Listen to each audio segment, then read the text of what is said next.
PD boy, crooked cock. Like, fuck. Got cum. Daddy, what's got cum mean? What's got cum? Go ask her. Oh, dude, when I wore, I don't know if there was, I think there was a picture from it, but I might have been kind of covered up because I had this. I went out of control stupid on purpose last time I went out because it was originally the original Skunk Fest date. And so when I went out to this show and come and take it in June, I wore fucking kitchen gloves with my full on Cobra mask. And I had the Peter North Gunkum shirt that you made underneath like a Magnum PI fucking shirt. It was pretty awesome time. And a fisherman's Norman Golden Pond hat. It was probably the greatest single outfit I've ever put together. Yes, Norman. Dude, that shirt is fucking awesome. Are we live yet or no? Yeah. That's how we started the interview? Yeah. Well, we can always cut. Well, we should do an official. Here's our real start. 1, 2, 3, go.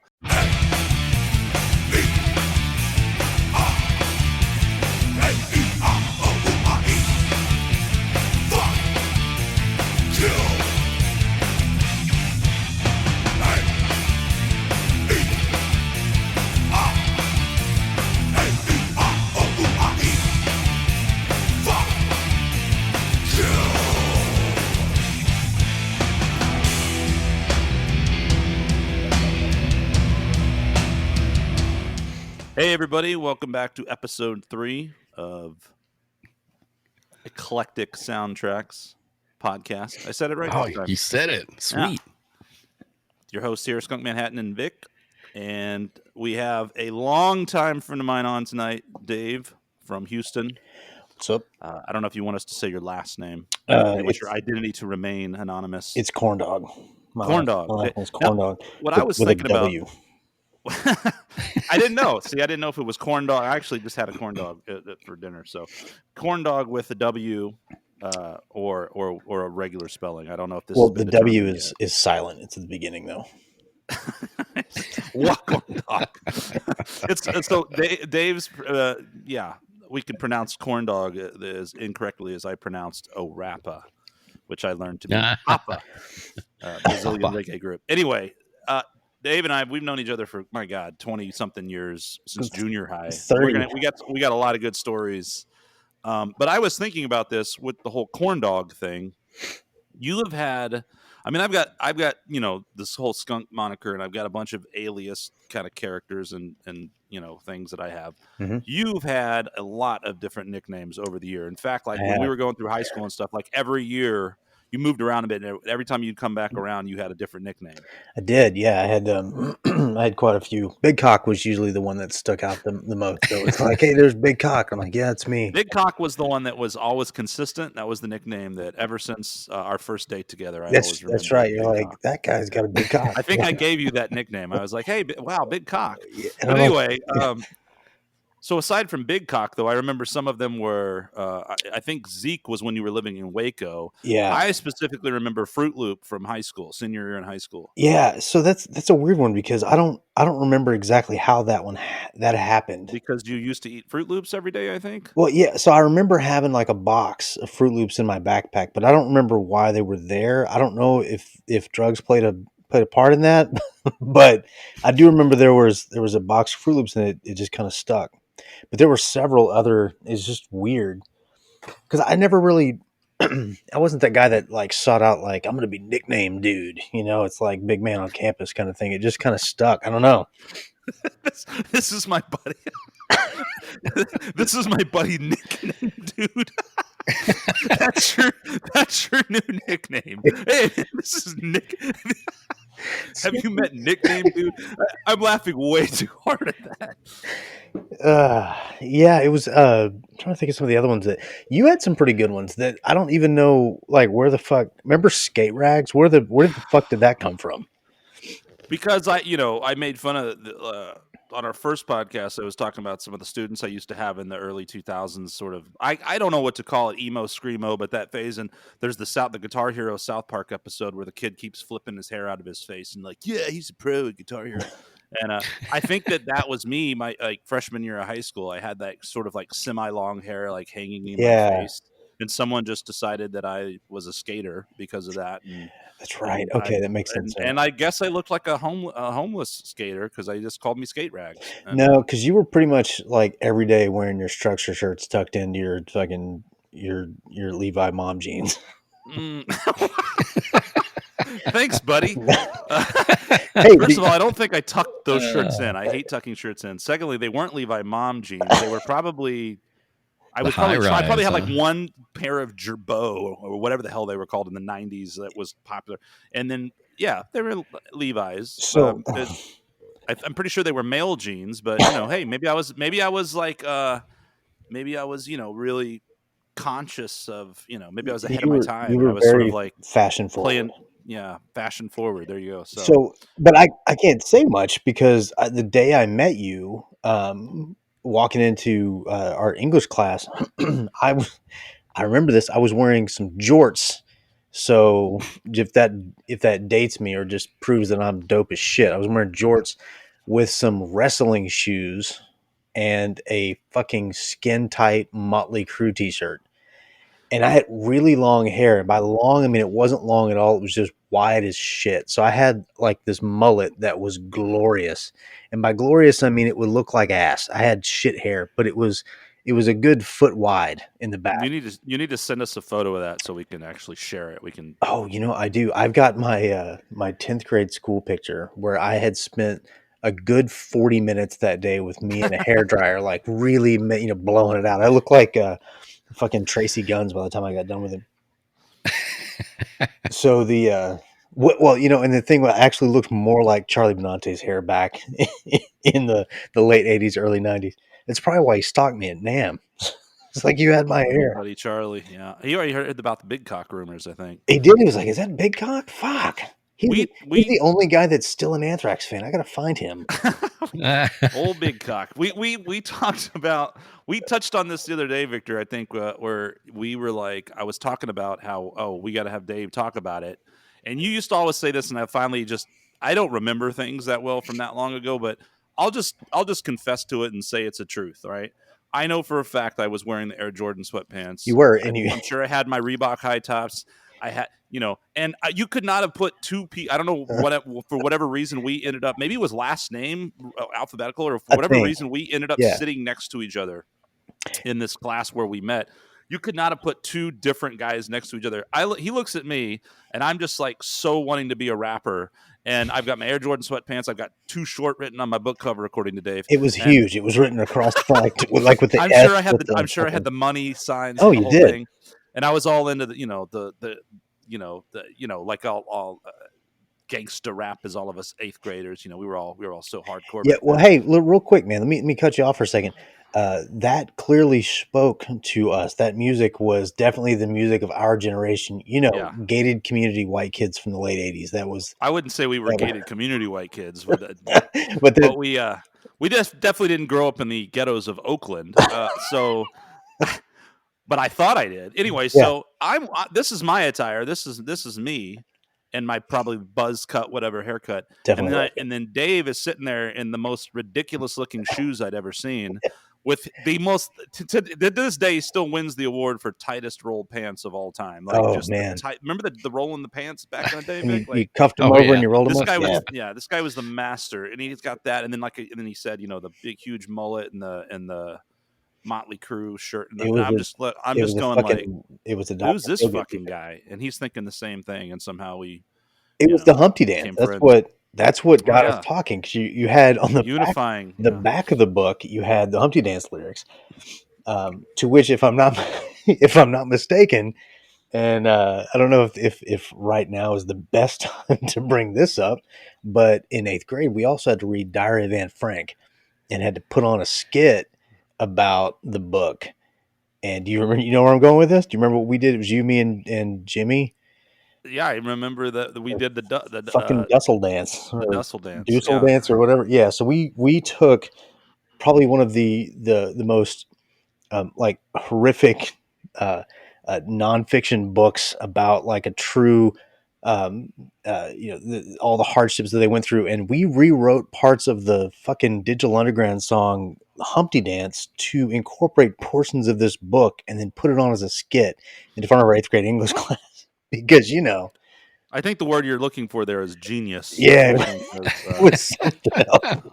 Well, I remember the kids in the class laughed, but if I'm not mistaken, Miss Sampson was like slowly trying to crawl inside of her purse. She's like, wow, I can't believe you remember the name of the teacher. This is the same year that I did a failed to read anything for a book report, and everyone the day of the book report was like, "Do something, just do anything to like not get some kind of grade."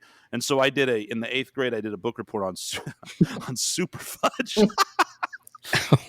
that's right, Judy Bloom. I remember that. Oh God. Anyway, so there's our origins.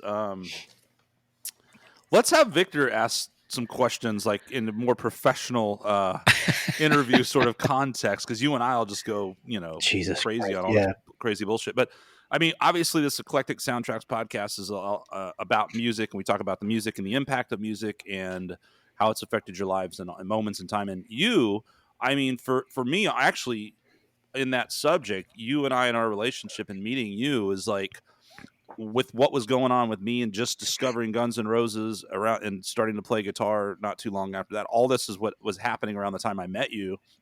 And it was a huge pivotal point for me in my life. And we became great friends and shared a lot of music. We have tons of stories with that and have played music together in the past and all this kind of stuff. So I think there's a lot of, I think for you, like you got into it at a younger age than me. You were already like walls covered with posters and albums into all this rock. Your stepdad worked at a music store and you just knew so much about music already in junior high. It was crazy. Well, it was a weird thing though, because at that point I had tunnel vision, right? So I was a huge, and I'm not ashamed to admit this now, but I was a huge Motley Crue fan, like so much so to where it was like, that's clearly the best band in the world. And, fucking Nicky Sixx is the greatest bassist, which by the way, he's not. So let's start there. And if you've ever heard Vince Neil sing live, he can't. So there's but I was such a huge fan that, I would get all these promotional cassettes and stuff from my stepdad. So I'd get like these free posters of all these bands that fucking no one had heard of, but they had long hair and they had chicks and sparks in their videos. I'm like, this is clearly fucking rock and roll. And so my walls were covered, like floor to ceiling. Everything was. There's chicks and sparks. They're good. That pretty much sums up like what was cool back then too. We're just like, dude, there's chicks in a car. This band rocks. Like you don't even have to hear the music. You're like, this band rocks. So I had like all this. I had this arsenal of like this, and to this day, I have like this ridiculous memory of just the dumbest shit when it comes to music from that era. But when Skunk and I met, I think it was a turning point for both of us, because I wanted to take it to the next level. My love for music, I wanted to do something with it. And I hadn't up until that point. I didn't have, a guitar, drums or anything. I just knew I wanted to do something with music. And so when we met, and I guess it was really in ninth grade, because that's when you got your the Heritage, I believe, and you really started. Still had that guitar, yeah. You really started getting into it, and I ended up getting those drums from Ralph for some. I don't remember what I did, but when we before you got the drums, we'll get there in a minute, but keep going. So yeah, the boxes, but I remember like the first time we jammed, and Vic, I've got cassette tapes of our first jam, like the first time we ever said, okay, well, we're gonna make music. This is what we're gonna do, and we were very enthusiastic. We were very complimentary to each other, but we were fucking awful. But it was the raw just angst that you could hear in these tapes. And then we were playing the intro to fucking Enter Sandman repeatedly to where at one Paradise point, City. Oh yeah, Paradise City, God.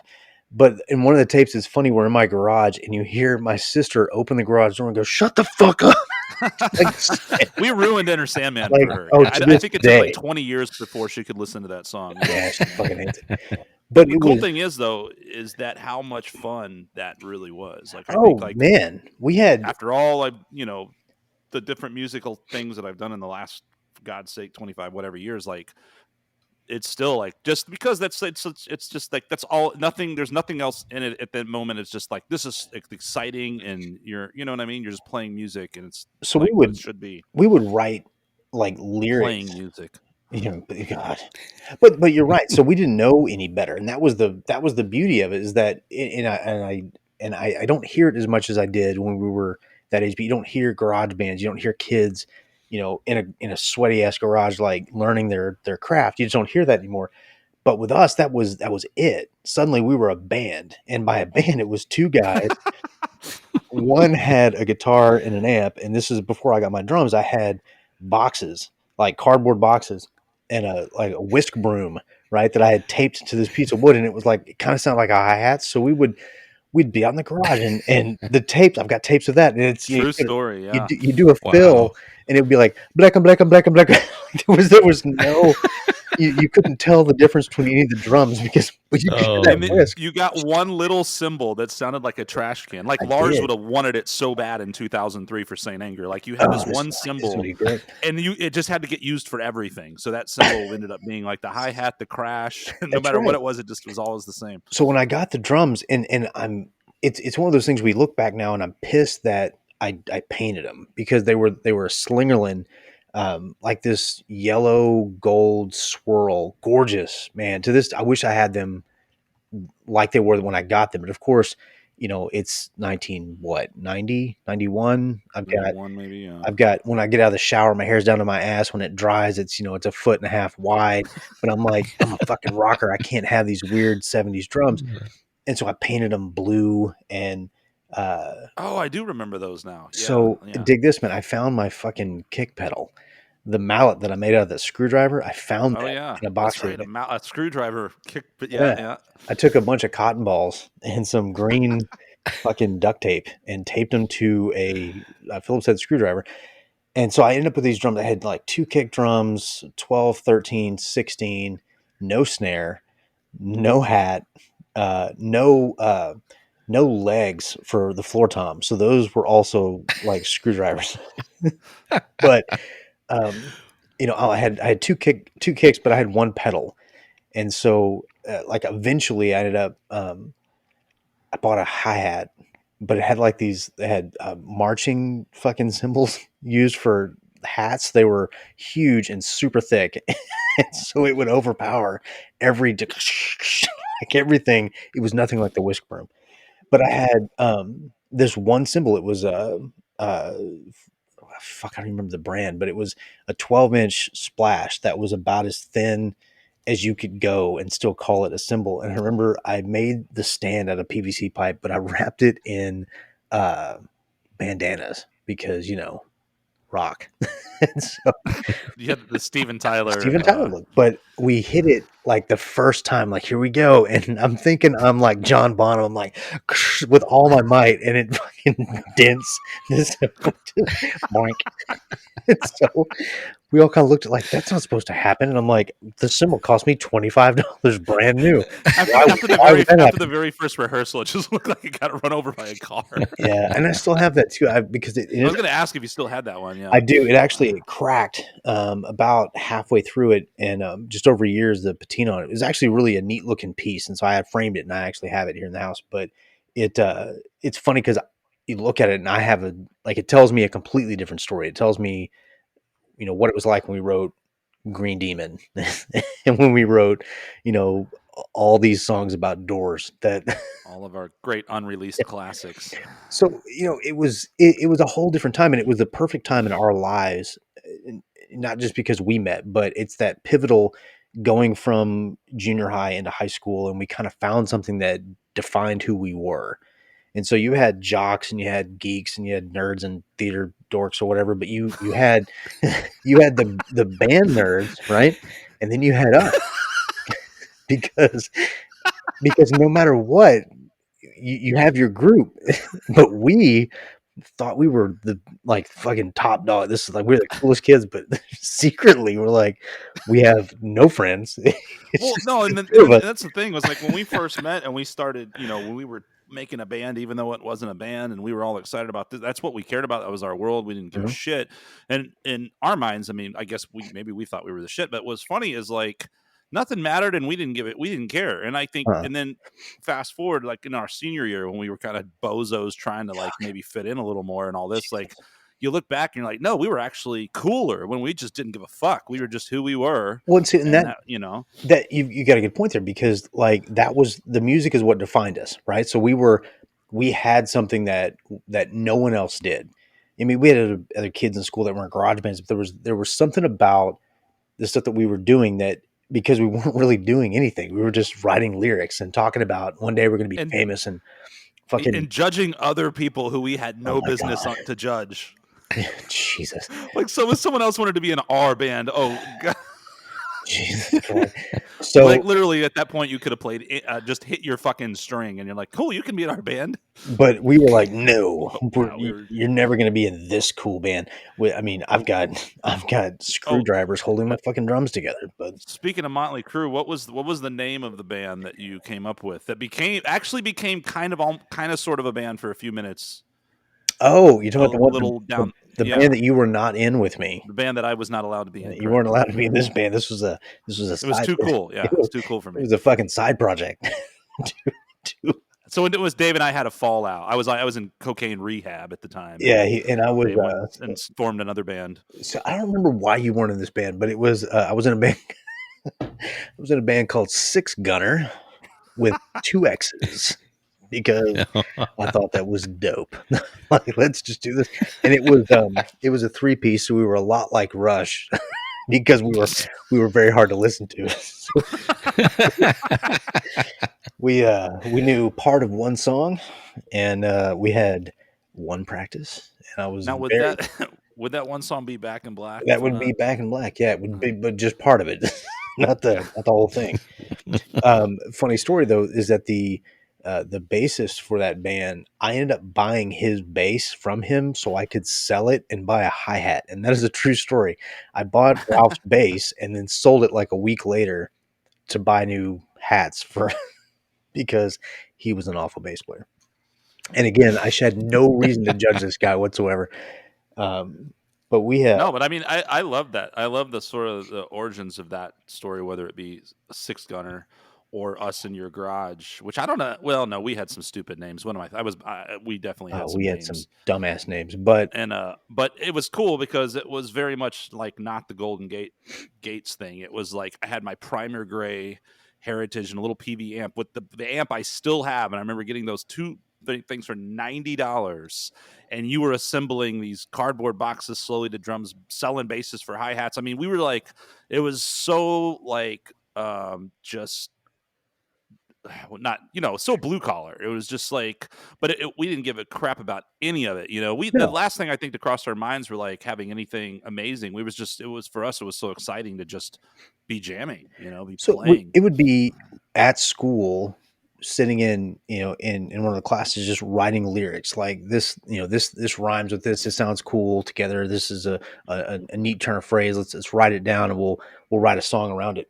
So it wasn't about coming up with riffs or melodies and then adding lyrics afterwards. We'd write these ridiculously long epic poems, or we would write like these 4 fucking line, like this would be great, and the music will sound exactly like the fucking lyrics, and everything will sound like shitty Black Sabbath music.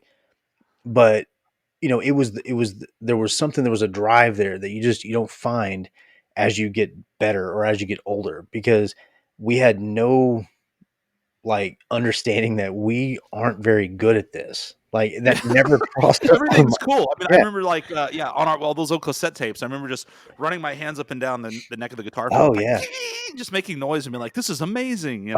When you got your Washburn and you learned to fucking, it was a game changer. Man, all of a sudden, like everything had pick slides and fucking dive bombs and everything. Like we've got the recordings to prove it, and I feel like those deserve to finally see the light of day. Man, there's some good ones, dude. I have them all. I think. Yeah, I'm gonna go out on a limb here and say, of course, I'll have to get paid royalties from the podcast, I'm sorry, but we should put those at the end of the podcast. No, fuck that. I want all the royalties for you not letting me in Six Gunner. That's right. Like you can't be in Six Gunner. I'll have my Spotify plays revenge. I think I remember. I made 4 cents. You didn't. I think I remember telling you like, yeah, I'm in a band with Ian.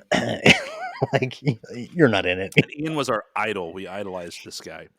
He was like the cool guy that all the girls loved, who was like a senior. He had long hair. He played guitar awesome. I mean, everything about him was just. I think everybody loved him. Everybody loved Ian, but I got to be in a band with him for like an one afternoon. half of a song. Yeah, but we had a name. We were fucking Six Gunner. I'm still jealous. Yeah, I know you are. But it's neat though. So like when my daughter was taking drum lessons 2 years ago, it was fun to watch her have that same like, hey, this is cool. Like she has no understanding that, she's not John Bonham, right? So she's not. I mean, she's so tiny and very shy when she gets up there. But watching her, I remember what it was like the first time I picked up a set of sticks. I'm like, okay, this is. I can make as much noise as I want to, and that's the whole goal, right? So no one can get mad at me for doing this. And just kind of grew from there. Hell, at one point I had lights on my drums. I took some Christmas tree lights and put them inside the kicks, but I had soldered the ends of them like under my pedals, so it was like this really like rudimentary way to make them light up whenever I was doing when I thought I was playing very well. It was just neat to look at, but it was like everything we did back then was some shit that I made. Like I made those cabinets, had these huge like God, I remember, I think they were either 8s or 10s that I'd bought from Radio Shack and built these enormous fucking cabinets out of them. That just made me think of something I hadn't thought of in years. You had an old receiver amplifier, something with like you would push, hit all like right, and I don't. We used that for recording or something. I can't remember. So it was like a big old like what your grandparents would have in their living room that like turn on the radio and like this huge like somebody built in during World War II. But it had an 8-track. And also like a regular cassette player in it, but it was old as balls.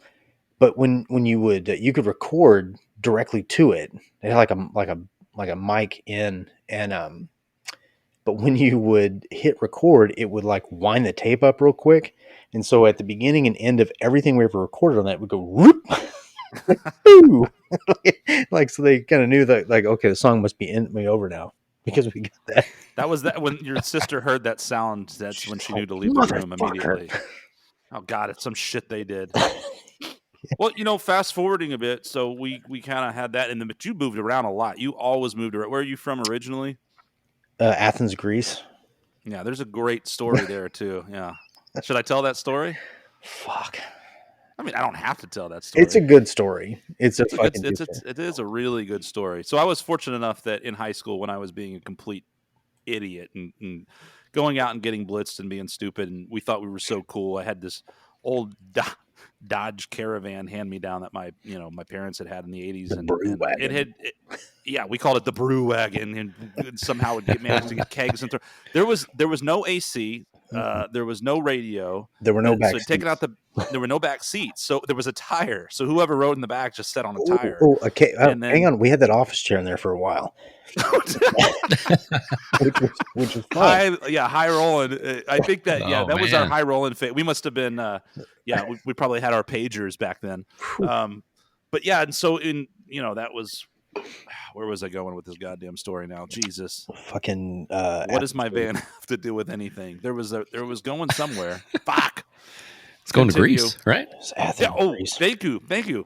I was gonna say I was fortunate enough to get this hand-me-down van, and also, rolling around being a stupid teenager and stuff. My parents were. My mom was always pretty cool and understanding. Your mom. My dad was always. Yeah, my mom's amazing. My dad was always a little more. What would you confused? Yeah, Linda.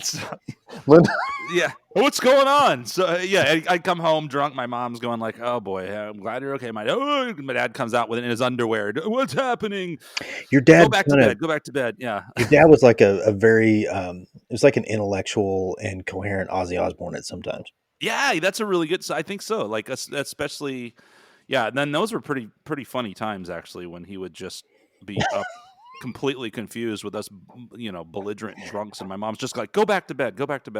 But there's one night, so we had come in, and as we would do, and we just raided my parents' liquor cabinet and got absolutely plastered drunk, just destroyed. And so it's probably close to sunrise, and Dave is in the There's like the bathroom, laundry room area near the kitchen, and I'm just sitting in the living room, just gone, and Dave's in the bathroom just puking his guts out. Yeah, I And had like my mom walks in and my she's arm in just the like, toilet. "Oh, why are you up?" And I'm like, "Oh, whatever." And she's just like, "Where's Dave?" And then we just hear this. So my mom, being as awesome as she is, we proceeded to go. She goes and checks on him because she was a nurse, and then we just found the humor in it, and so we were kind of asking Dave as she was, "Are you okay?" and this and that. I think somehow it was like, "Where are you from?" I started God, asking you questions, and you were telling us you were from Athens, Greece, which I am which is not, really by the way. Athens, Georgia. To get back to the point, right? No, not Athens. Athens, No, Texas. no, I was not even born in a place called Athens. I don't know why. This whole fucking time, I've known you for 30 years. This whole time, I thought you were born in fucking Athens. No, no, no. I was not born in Athens. But that night, I told your mom that. I don't know why I would have lied to her about that. It was like the dumbest thing. But I'm laying on a floor in the bathroom next to the laundry room with my arm in the toilet. Like my whole arm was in the toilet because because we recorded all this, and I got to hear it played back in front of my parents. Because we thought it would be a great idea to call my answering machine and leave what we thought was hilarious drunken messages. And at the time, I had a younger sister and she's 15 years younger than I am, and we woke her up at like 2 in the morning with the sounds of me vomiting, and so my mom hears me in my room throwing up, goes in there, realizes that it's just us being stupid, and saves the fucking tape. That's how old this story is, but it saves the tape from my answering machine. And the next day, uh, we go back to my house and like we're high fiving or whatever fucking assholes do. And we go into my room and my answering machine is open and the fucking tape is gone. There's a note that says, like, this one's going in your baby book or some shit. I'm like, oh God. And I had to listen to it with my mom, which to this day, at 43 years old, I am still mortified No, I about the remember things we being said. very, very terrified of your mother that day and immediately leaving and driving home like, oh shit, that's the last time I'm going to see. So there was all that fun stuff. I was thinking though, back to music. Yeah, I'm like, You actually played for a while too. I know you had electronic kit and stuff. And mhm. because you had moved to Kansas and then came back, and then you were in Waco, but I feel like you've been in Houston a long time now, but you were playing with a band in Houston for a while, right? Yep. When I first moved down here, I was playing for a band. I do not recall what their name was. It was like a bunch of dudes in their 50s that were like, we're gonna make it one last time, and they all like, we're gonna play nothing but fucking Allman Brothers. And then like I worked with one of the guys, and so they needed a drummer, and I ended up playing with him. But that was for probably on and off for like the first year and a half I lived here. I Um, remember going to one of your rehearsals up there. Yeah, they were good dudes, but it was just like I fucking hate Ted Nugent, and I'm like, I don't really want to play Strangled again. I just don't. Oh man, yeah. Oh, It was just, and like it's nothing. I that mean, is a long, redundant it song. is, and it's fucking hard to play when you don't want to. So Yeah, it's like, yeah. It's usually nice to play things you enjoy. or if you're It getting helps. paid for it, which we weren't. So it was like, I don't really Oh want to yeah, that play helps too. fucking Melissa one more time for nothing. And like, okay, this is how bad it was. I would get excited to play She Fucking Talks to Angels by Black Crowes, which I love the song. I love Black Crowes, but it was like when that's the highlight, I'm like, oh, fuck, it's time to go. I can't wait to play that Black Crowes ballad. Yeah. But yeah, so I played on I had a Roland TD5. So it was the smaller kit. This is 96, 97, I guess. Where do you know where Roland was? Was that a relatively new kit at the time? Because I recently became more in tune with this stuff as I was sort of looking around for an electronic kit for myself. And I know, God, they're up to like what, TD30 or something. So where was that in terms of? So you could get the TD5 or the TD8 at the same time, but the V drums were like the new thing, right? And so the TD5 had the regular pads. It didn't have the ones that had the skins. So it was just like it was like a bunch of practice pads. Right, not the mesh, right? They call them the No, mesh heads or yeah, whatever. no, it was Yeah. nothing like that. They were like 8-inch practice pads. It was tough to play, um, because you have to have it like really close in to be able to really get it, because they have the multiple triggers, so you could hit it on the rim, or you could hit, if you hit rim and the center, but you had to be dead on. It was definitely the low end of what Roland made, but the snare patch was going out, and I thought it was the pad. I had them replace that, and it just never worked. So I ended up going back to Guitar Center, and I got to trade it in. They gave me full credit as long as I used it in the store, and that's when I got that Tama kit, which was, Oh wow. fuck, I missed I that was going to kit. ask if that was a tough transition to go to an electronic kit from playing like something authentic like boxes and a broom. Right. Well, going from the square and that very distinct whisk broom sound. Yeah, you had your own sound. You always Did really had.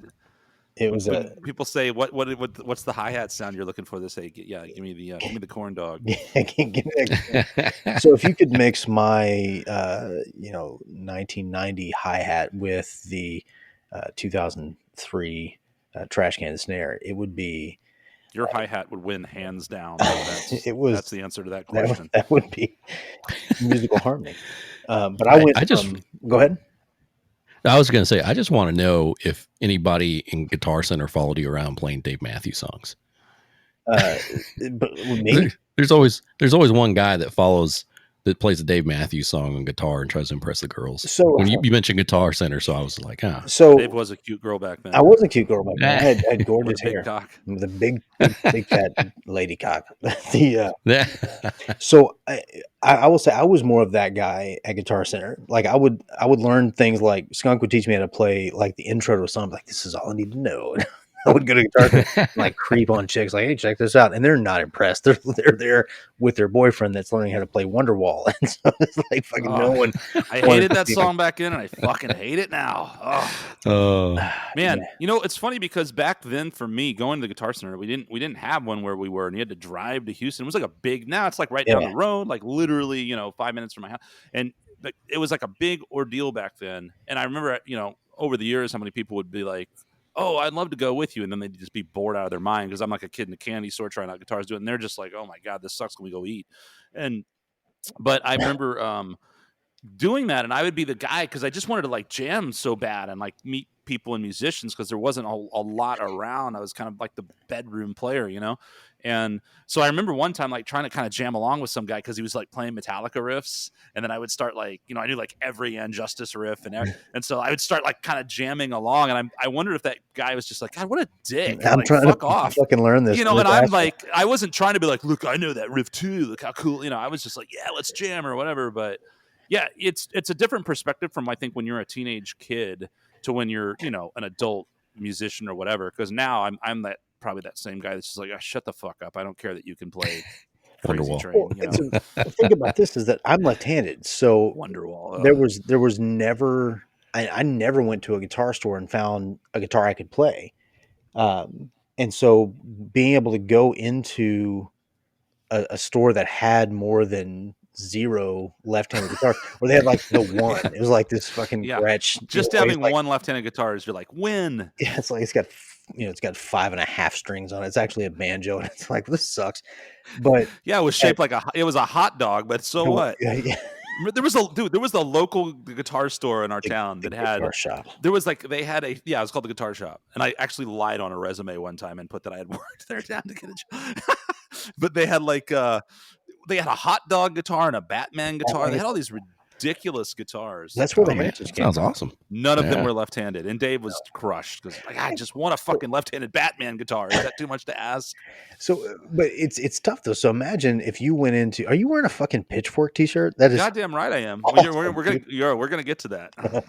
So, but going into Guitar Center and seeing that they had like a whole section filled with left-handed guitars, it was. That was awesome. Now both of my kids are left-handed, so it's like I feel real bad for them because I'm like, well, yeah, life's gonna suck. Like everything's not made for you. But it was it was an experience because we really did. It was like an hour-and-a-half drive to come to Guitar Center, and then once you're there, it's like you get to nerd out on everything. because we just didn't have this Yeah. kind of stuff. We had hot dog guitars Yeah. back home. So It was, yeah, literally, that's what we had. Yeah, it was such a cool thing. That was always like a big. It's like a kid going to Toys R Us. You know, it's like a big deal. Yeah, the whole left-handed thing. It's interesting that your kids are cursed as well. yeah, so April But she plays what was drums funny? right-handed though. Like, Oh, that's great, because I was going to say, whenever we used to play, and we had times where obviously we would play, we'll get to the whole pitchfork thing, playing with a band with multiple drummers and sometimes switching kits, and you would have to kind of go switch some things around on the yeah, kit. it's a And huge as someone, you're right-handed, you just take it for granted. You don't even think about it. And I've had some handed student, very few, but a few left-handed students on guitar. And I'll be honest, like when someone comes in and they're left-handed, a lot of times as a brand new student, they don't really know anything about any of the guitar or anything, so they don't know. And I'm kind of like immediately like, oh shit, this is gonna be tough, because I know it's gonna be tough for them. So I'm kind of like, well, if you're what's the word, ambidextrous or whatever, and you can Yep. try it, and if it feels like something you might want to do, try it right-handed. Some people, I get, you're just wired this way. So but it's also, it's like you said, Dave, it's really hard to find a good. It's rare to see someone come in with a quality left-handed guitar. It's kind of an uphill Yeah. battle And from day one. dude, If, I if you're lefty. tried to play left-handed. I mean, I figured it was a life choice, and I was trying to Well, didn't pray you do the Jimi Hendrix I was thing? trying to Didn't you pray the left away, and it just didn't kind of work. So I just realized that I was going to be this way forever. didn't you do I the did. right-hand guitar strung? Yeah. So I remember for Christmas, 9th grade, I asked for a guitar, and I remember talking to my dad, and my father, so like, And he didn't listen. love the man, love the man.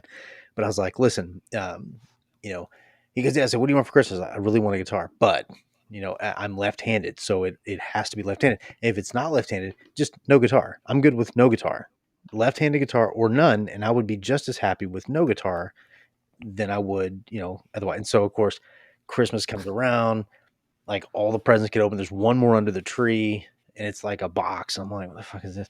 No name on it. He's like, all right, that one's yours, son. I open it up, and it says Samick on it. I'm like, what the fuck is Sam? I've never heard of this. He's like, keep ripping the plastic open, and it says guitar amplifier. I'm like, what the fuck? And he goes, go out in the garage, and on the pool table in the garage, under a blanket, is this right-handed fucking Samick Strat copy.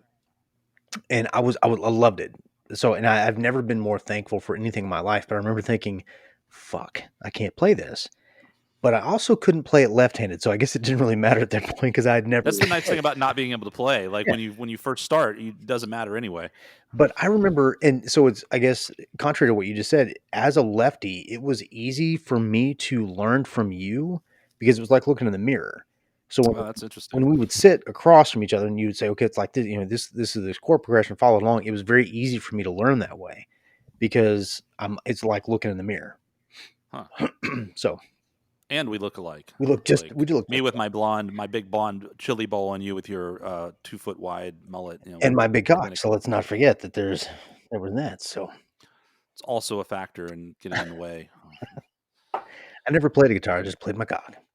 There was something else before the cock came up yet again that I was going to mention. I guess we can get to. So yeah, there was the Houston stint. Victor, do you have anything to add? I'm sorry. No, keep going on. It's all fascinating. I mean, it sounds like right off the bat, you guys were geniuses, like pre-Kanye.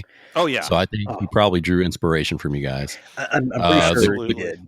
Yeah, the garage band thing. I remember that being something back in the day, and I remember going to my cousin's house and listening to him trying to nail that Steve Harris lick from Rhyme of the Ancient Mariner over and over and over again. Yeah. I didn't get tired of it, but it was just funny to, just see him just, try to mimic Steve Harris there. But no, go on, please. Well, we the last guest we had, Dave, was my Pepsi.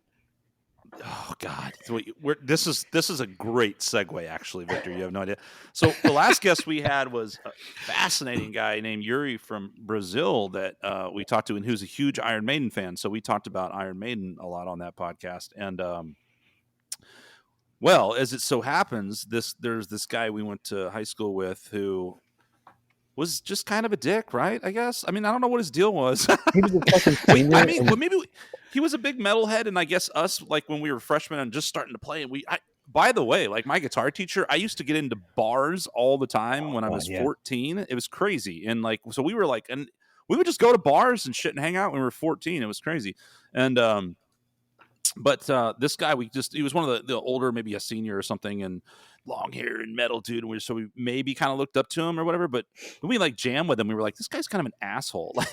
Yeah, but he was a huge Maiden fan, and I remember he worshipped Steve Harris. And you were going somewhere with that. Were you going to say something about the Maiden thing with him, or am I? No, I was just when he said you made the Pepsi reference. Yeah, so we were jamming at your house. This was after I got the actual drums, and it was a group of us that were just there kind of jamming, and he was there, and he brought like his rig with him, and I remember like he had put this will date the story. He put his Pepsi on top of the TV, which the kids are like, a wooden box. Did you balance it up there? It's like, no, it was a fucking piece of furniture. A wooden box next to the VCR by the fake plant. He put his Pepsi.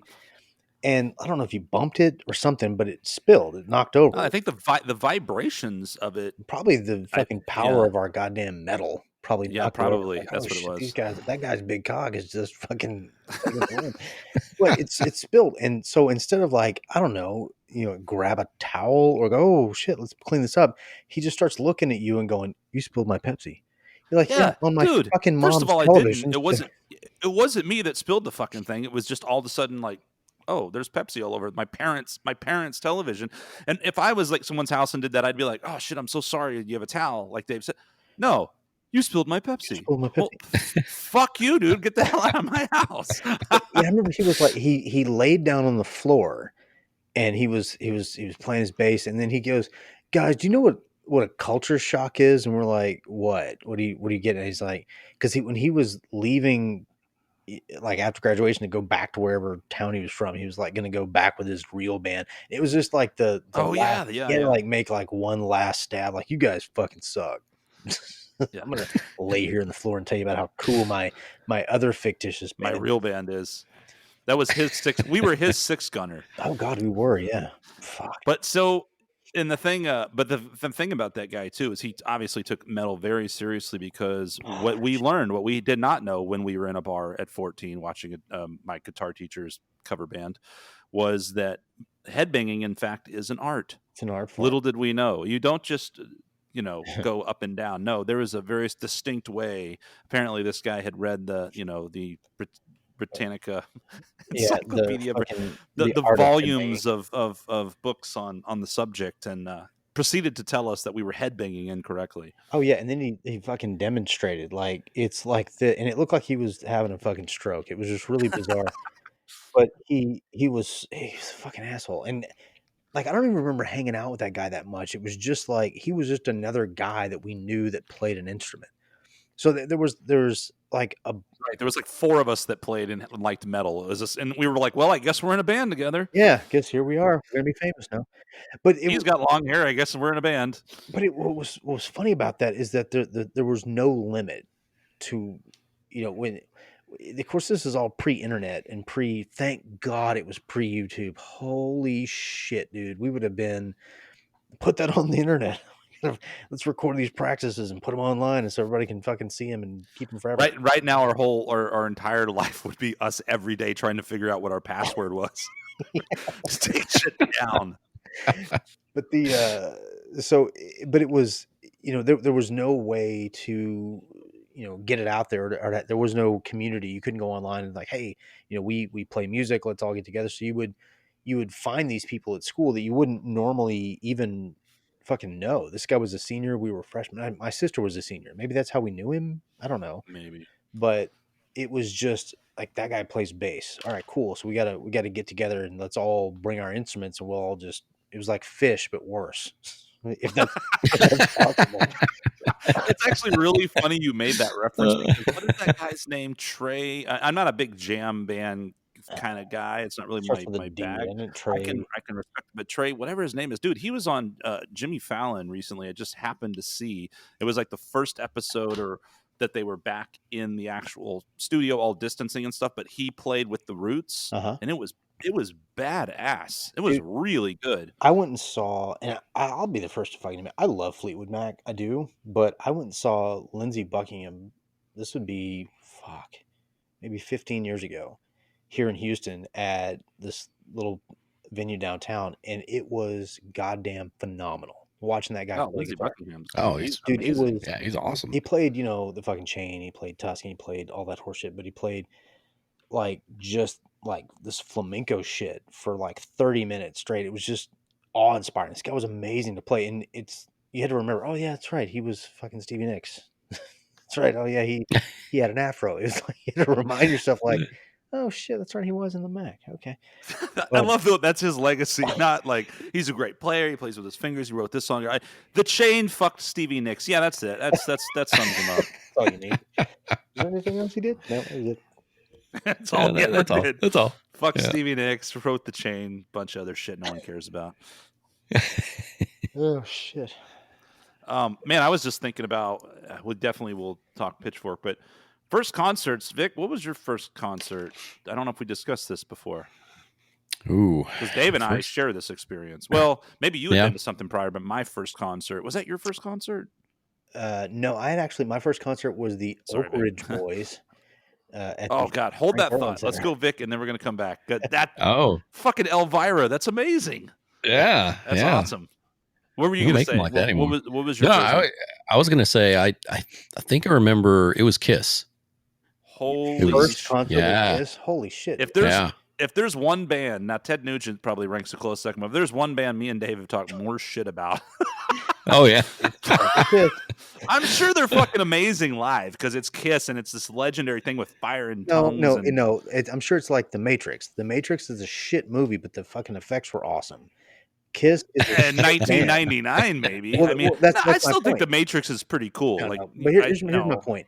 The Matrix was so good, I almost pissed my pants when in the theater because I kept not being able to go leave to go pee. Right there. But that was an amazing thing in 1999. But so what I'm saying about Kiss though is that I guess it's the experience of seeing it. I fucking hate Kiss, but I would have gone in the late 70s. What was it like when you saw Kiss in the late 70s? when you were 2? Oh man, yeah. I only saw them on TV then. When I saw them live, it was that period where they weren't wearing their makeup. Alive. So they were really ugly not Alive. What was that album? It came out in 91, maybe. I remember that album. And they were trying to be all heavy. That wasn't the makeup. Yeah, because Ace Frehley had left, and then they had. That's already a good start. Please tell me it was Vinnie Vincent. Vinnie Vincent, there you go. Yes, that was the Lick It Up. Yeah, because Vinnie Vincent was in makeup for a little bit, and then because he was, I can't remember what his name was, but or what character he played. But then it was the Revenge was the name of the album. Was it Revenge? I think okay. So. Yeah, so that was one of my first ones, and I think after that it's just a I think. A lot of different bands. I imagine though that had to be pretty fucking cool, right? Because I think when you go see a rock concert as a teenager, it's pretty cool, right? I mean, you see these guys, that speaking of 70s, right? These guys that are in makeup and it's the devil and everything, and you're like, they were doing the makeup. No, back in the 70s, in the 70s, and in the 70s, they when you would see them on TV, they were like, people would, I don't know. All the do-gooders. What's her name? Tipper Gore. You know, And so, you know what that reminds me of when I was talking about before, is the whole notion of like the way I was thinking, oh my God, Ozzy satanic and Iron Maiden satanic, all this bullshit is satanic because of people like Tipper Gore and this nonsense. Every time someone killed themselves in the 80s, it was Metallica's fault or Judas Priest's fault, that kind of bullshit. And Iron Maiden was Satan and all that. And it's funny because the same stuff with guys like, what's this guy's name, Pat Robertson or whatever, the 700 Club bullshit, Knights in Service of Satan and all this ridiculous crap. Like, this is what I was trained as. And then you hear the music of Lick It Up and you're like, this is the most, if this is Satan and Satan is just, he's got, I don't even know, but I'm not afraid of him, I mean. What was In there fact, I was a want to go bitch movie? slap Satan right now. There was a movie with Paul Rudd and that Stifler dude, and I can't remember the name of the movie, but Oh, it was great. Yeah, I know exactly what you're talking about. the guy that played Stifler, he was really into Kiss, Yes. and they were what they had like community service or something. They had to watch over kids, and so he was playing Kiss for these kids, and he was playing Love Gun. Oh, He's shit. like, hey, he's really talking about his dick, you know. Am I wrong here? Is that the same movie with the guy from the oh god, what's the dude's name? He was in the Hangover movies. Was like a doctor, and then an Asian dude became a, and then they go to battle. There's like Kim Jong, yeah, right? Is that the same movie? Right? That's right, because he was the king or something in their little LARP or whatever that stuff was, right? Dude, yeah. I have no idea. That was a good one. I have to see it now. So they were reps for like some energy drink company, and they drank so much of it they were like pissing green or something like that. Oh, Jesus. Yeah. Man, what is that movie? Hey, Damn I'm it. Googling it. Kim Jong and Paul Rudd. Paul Rudd, yeah. Role Models. Role Models. Yeah, there you go. Yeah. That's a funny. Oh shit! It's got Elizabeth Banks in it too. Jane Lynch. Right, yeah. Jane Lynch is classic. She's always she is. a goofy fucking character in all those kind of movies. It's really good. You know what? So 2008. That was thinking of Jane Lynch and Elizabeth Banks and maybe Paul Rudd. I don't know. It reminds me of 40-year-old Virgin, because that was a little bit before that. Maybe 2004, but I think they were both in that movie too. Anyways, total side tangent. Yep. What I was thinking of, though, what's so funny to me, Dave, is, and you'll agree, it's a truth, it's a fact, that you would have. I don't think you've ever been a Kiss fan, so I think you would have been the kind of guy that swore up and down that just Kiss was the most ridiculous, crappy, absurd band ever, kind of thing. But you lived and died Motley Crüe, who was a total ripoff of Kiss. When you look at those, and I remember buying the cassette tape for "Shout at the Devil." That might have been my very first CDs ever were the Use Your Illusion CDs, which I'm proud of. But one of my first cassette tapes that I remember going into a store and buying like so proudly and so excited was "Shout at the Devil." And you think about those album covers, man. Oh yeah, wow. That was like there was a lot of nipple. I will say, there's a lot of Vince Neil. I will say, I'll give Motley Crue credit. I think Motley Crue has some good songs for sure. Like, there's some good songs on "Shout at the Devil." Shout at the Devil. There's good songs on all that stuff, right? But I don't know if I can say the same for, say, Poison's "Look What the Cat Dragged In." You know, ooh, I don't know, man. That's a tougher sell. That's a tougher sell. Both very androgynous album covers, lots of makeup, lots of nipple. I didn't know what the hell to think when I saw that album cover. I'm like, what is this? And then the Swallow Your Tongue, or was that what that was like? That's one of the dumbest album covers of all time. And this is how stupid the Tipper Gore culture of is Tipper Gore going to be our Glazer Award of the month, because we've already railed on her from 2 episodes. I know she's up there. Anyway, she may be up there, yeah. So, but just what's funny to me is that absurdly comical Poison album cover, that absurd fucking photoshopped tongue, which wasn't even a thing back then. How is that even offensive? It's offensive because it's so stupid. It's certainly not scandalous. That's a deep. Oh yeah, it's suggestive. Maybe, I don't know. If I'm not mistaken, I think that was the record that they had they remade that fucking Kenny Loggins song that. Wow, this is news to me. Poison Don't Dance.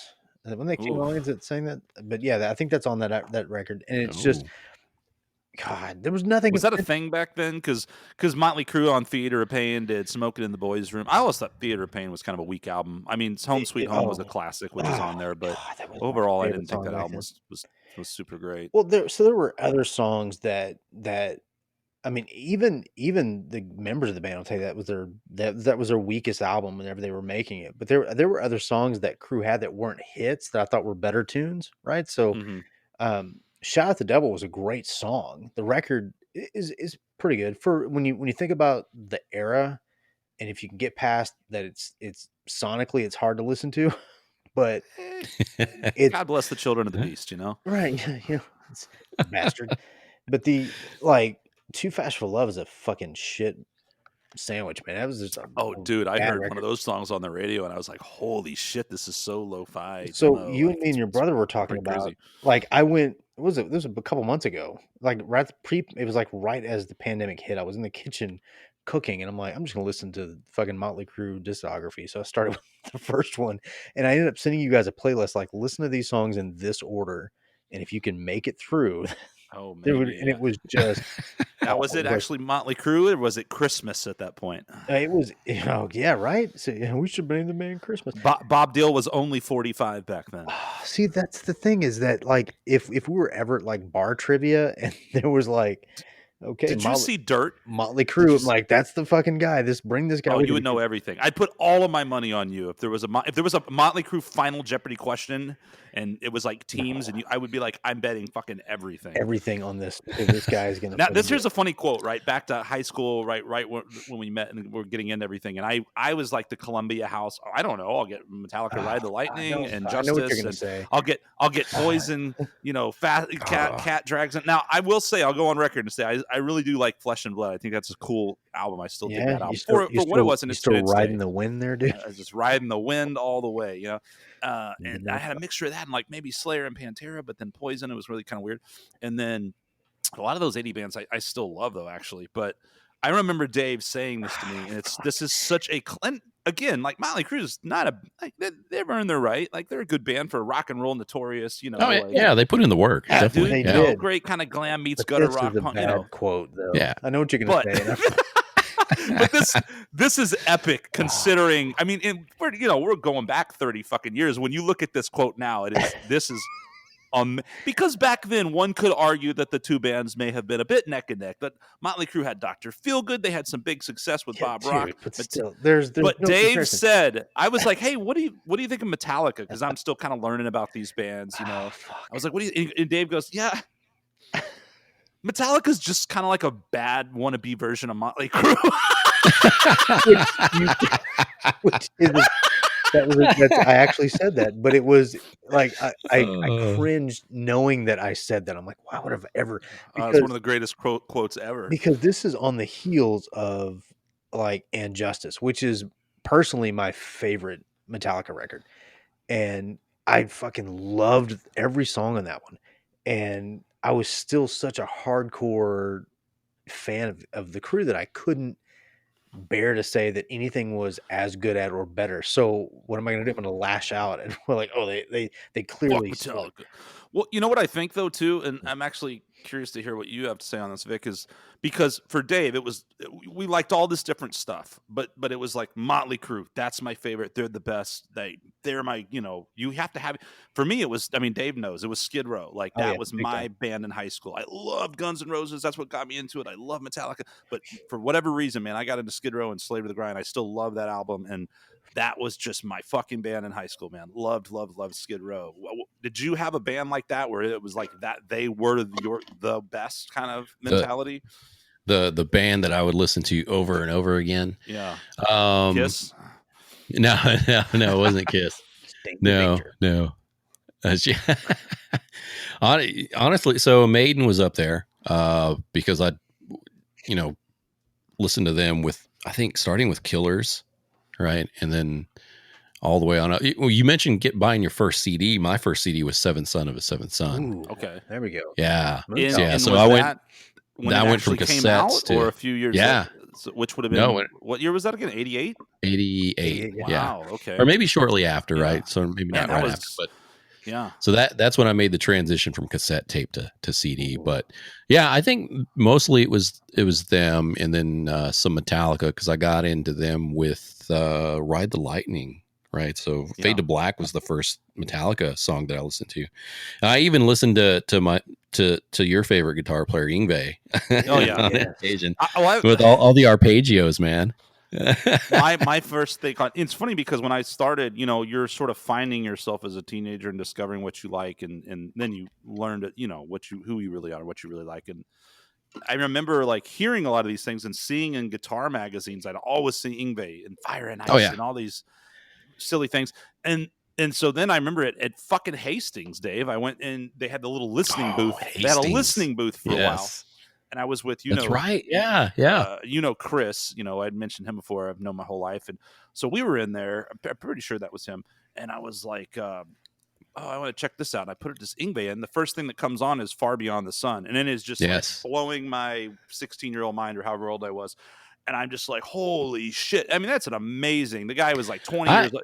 It's awesome. It's I amazing. I have a greater appreciation for more of the classical just straight up classical Yeah. music because of some of the Yngwie's early Yeah. stuff, Now, right? if he just would have stayed with that, I think it would have been great. But he But didn't. so I'm listening to this song and I'm like, man, this is fucking crazy. And I'm like, dude, check this out. And I like take off the headphones and it's like in the middle of whatever, which is amazing, to me, a guitar player. And then Chris puts it on. Well, little I know he switches the track. And so like the first thing he hears is like making love teaser or whatever. And he's just like, look at like, what the fuck? And I'm like, what? And I'm just like devastated that Yngwie had like a singer in lyrics, because I was just like wanted to hear like this amazing ripping arpeggio guitar, speed of light guitar. And I was just like, I mean, I bought the CD anyway. Yeah, I totally forgot Hastings had those listening stations. After That's like crazy. 15 of the same fucking album, though, not to discount the talent that Yngwie does have and the hard work he put in and what he is really good at that one thing. But I've also been like just very like, man, to me it's I love guys like Vinnie Moore is a huge influence for me, and Joe Satriani. They're always trying new things and mixing it up and going different types and styles and tones, and you know what I mean? Like some people, it's just shredder, this and that, but like so many Satriani albums are very, very different. He tried new things and drew from a lot of different styles. And whereas Yngwie, I'm just sort of like, Jesus Christ. And I mean, again, I'd put the same amount of money on what I'm going to get if I buy a fucking Yngwie album as I would on Dave answering every single question of Motley Crue trivia. It's gonna happen. Well, but see, so guys like that though, they are the musician's musician, right? So I can put on like fucking a Steve Vai record, right, and I can appreciate it for what it is, but like I got friends that you listen like, what the fuck is this? I'm like, well, you actually gave me the guitar book to Passion and Warfare. Yeah, because I was hoping you were going to learn it. I was like, it would be great, which I never did. Yeah, I think I opened it. Was like, nope. It looks easy, right? Or it's like listening to Zappa, right? So it's a lot like listening to Zappa actually, because if you don't, I mean, on the surface, it's one thing, but if you really think about what he was doing and what his band was doing, it takes you to a whole different place. And with like Yngwie, it's a lot like that. Like you can listen to it and it's like, holy shit, that guy is fucking, he's getting after this is good stuff. And then if you listen to it, he looks like a pirate. He looks like a fucking pirate, right? That's how cool is that? But if you listen to it with a musician's ear, even if you have no clue, how to do any of the things that he does, it gives you a different appreciation for it. There are a lot of like musicians that I don't really care for the genre, but I'm like, fuck that man or woman, they're really good at what they do. It's not my bag of nuts, but it's fucking awesome, Yeah, I think of it that way too. It's like I'm always like, I can look at a lot of things and go, I really respect the production of this. I respect the musicality. I may not really want to listen to it. It's not like doing anything for me personally, but I can respect so many aspects of it. So I can always respect the players. It's just a lot of those virtuoso players I don't find it super interesting to listen to. I think it'd be for a lot of people to just sit there and listen to, some opera or a long piano concerto. It's like, if you're not really being immersed and like really appreciating all for what it is, it might just be like, I just want a simple pop song. Jesus Christ. Yeah. But if you have a knack for music and you know what journey it's going to take you on, it's like, this is kind of cool to get lost in something you're not comfortable with, right? So yeah, I also think seeing things live can be so much different. We talked about this before too, and like it's a game changer. For me, it's like Zappa. Like I've never been like, oh, Zappa. I don't, I mean, who's gonna? Of course, Zappa was a musical genius. You may or may not agree with the political stuff and the satire. I mean, I think the older I get, more I kind of appreciate some of that, even if I don't agree with it all. But like, he roasted Tipper Gore, and so that's bonus points. But I mean, it's you got like, but whenever Dweezil came out and started doing the Zappa Plays Zappa and then got sued by his own fucking family, so he can't even call it that anymore. Whenever Dweezil started doing the Zappa catalog with these, dude, I mean, seeing that live, it blew my fucking mind. I've seen him 3 times now, and the first time it's always been amazing. The first time I saw him though, it was just so absolutely incredible. I suddenly was just like, wow, I get it. You know what I mean? Because you just realize like that is so next level, and the dedication and the musicality and the work that was put into that, just like a Broadway musical or something. Broadway, I'm not it. So easy to say, I don't really listen to this. I don't listen to that. I don't like musicals. You see something like that live and you're like, oh my God, this is phenomenal, Yeah, absolutely. And so I think a lot of things really, the live aspect of it can certainly sell it. And if you still can't appreciate it at that point, then you're just stupid. You're dead inside. Man. We're talking about first concerts. I thought, for me, it was, I'm so proud of this fact that it was Metallica, Guns N' Roses, and Faith No More, one of the greatest fucking tours that ever happened in the history of the world. And that is an awesome first Dave concert. and I, went to that. And, but I didn't realize you had been, I should have known, of course, from your background, that Oak Ridge Boys. Shit, man. Let's hear about that one. So I went to, within 2 summers, and this was both at the Frank Irwin Center. It was Oak Ridge Boys with is that in Athens, Greece? Yeah, they toured in that was in Athens, Greece. There's a smaller one there in Austin. I'm trying to think. It was at the I cannot remember her name, but there was this female country singer that opened for them, and then I saw Alabama the next summer also at the Frank Irwin Center. But if I'm not mistaken, it was she sang "Angel of the Morning." Who the fuck sang that song? But anyways, Juice Newton. Juice Newton. There we go. She opened. Yeah, and so that was the first 2 concerts I went to. It was my dad, so exactly why we went to these. Corns up. Yeah, corns up. Jesus. So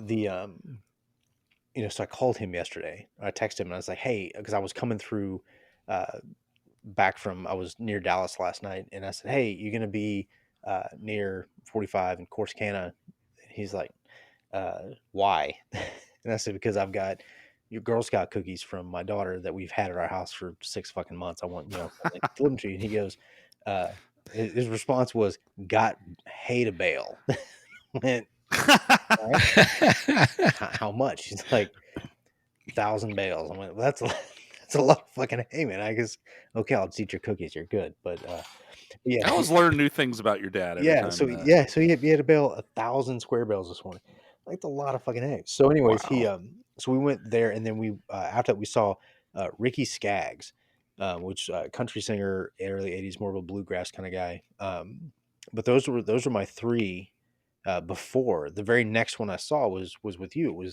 And that blew my fucking skull off. It was so amazing. I remember that was so fucking exciting that when I'll regret. I mean, not really, but for me now, I'm just like such a huge Faith No More fan and have been forever.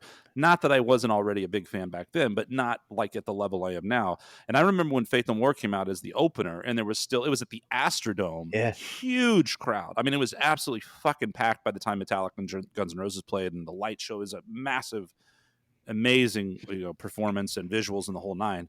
But like when Faith No More played kind of earlier in the day, people were still shuffling in. And remember, there was like a bunch of people on the floor, but there was still a big wide open space. And when they started playing, people were jumping over the fucking rails and down onto the floor. Nuts. It was crazy. And I remember watching Faith No More. I remember Zombie Eaters. I remember RV when Mike Patton was like, here's a song about fucking chickens. I know you remember that. And then they played like Midlife Crisis. But dude, we got nachos during their set. Like, how lame is that? How lame? What a dickhead. So I don't remember what was on, but it was like, now looking back, I'm like, why the fuck didn't we sit? Because it was their Angel Dust tour. I mean, it was a fucking great It was record. fucking awesome. And we're like, let's go get some nachos. This is fucking stupid. But and Metallica, because GNR closed that night because they Metallica. They closed. Metallica opened with fucking Creeping Death. I jumped up on my fold-out seat and got my fucking foot stuck. So my foot was stuck down into my chair, and I was like moshing like an idiot, like all through Creeping Death. Dude. Oh, and by the way, like, so who was the guy? Dude, speaking of Metal Church, which we talked about before. Oh, yeah. Was it Jim Marshall? Is that his name?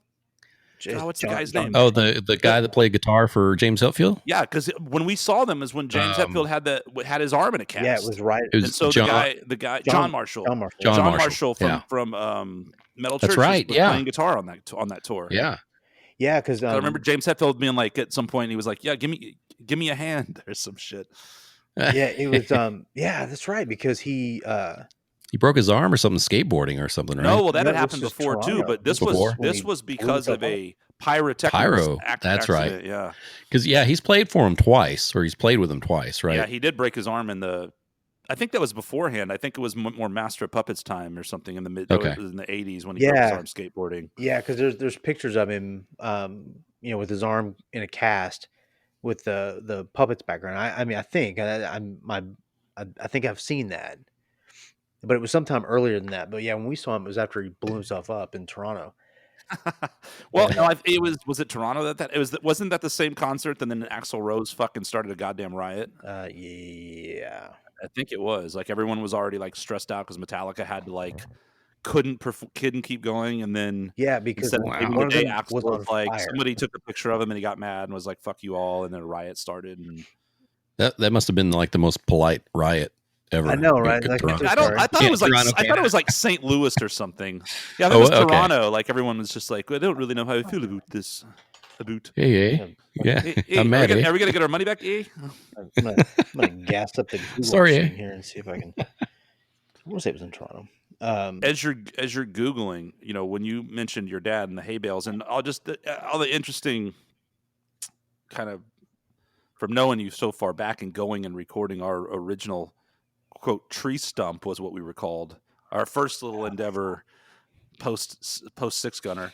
When we recorded some songs in Waco by a guy who loved Rat. That's all I remember about him. He loved Rat, and he had a recording studio, and we were so fucking excited because we were like 15 years old or something. So I drive up to Waco. It was I guess it had to have been above 15. I guess we were 16. It might have been before you came back or the summer before we were seniors. It wasn't. It was because I remember I drove up there.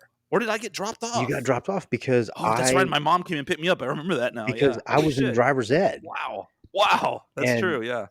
So this the guy he worked for my stepmom at the that place at the mall that makes those big fucking cookies. Oh, I remember that place. Yeah. So like Lisa, of course, fucking done that forever, and this guy worked for her as one of the bakers, and he was in like a couple local bands around Waco, and he gave her like his business card. It's like, Ace's Wild Recording Studio. And I'm like, yeah.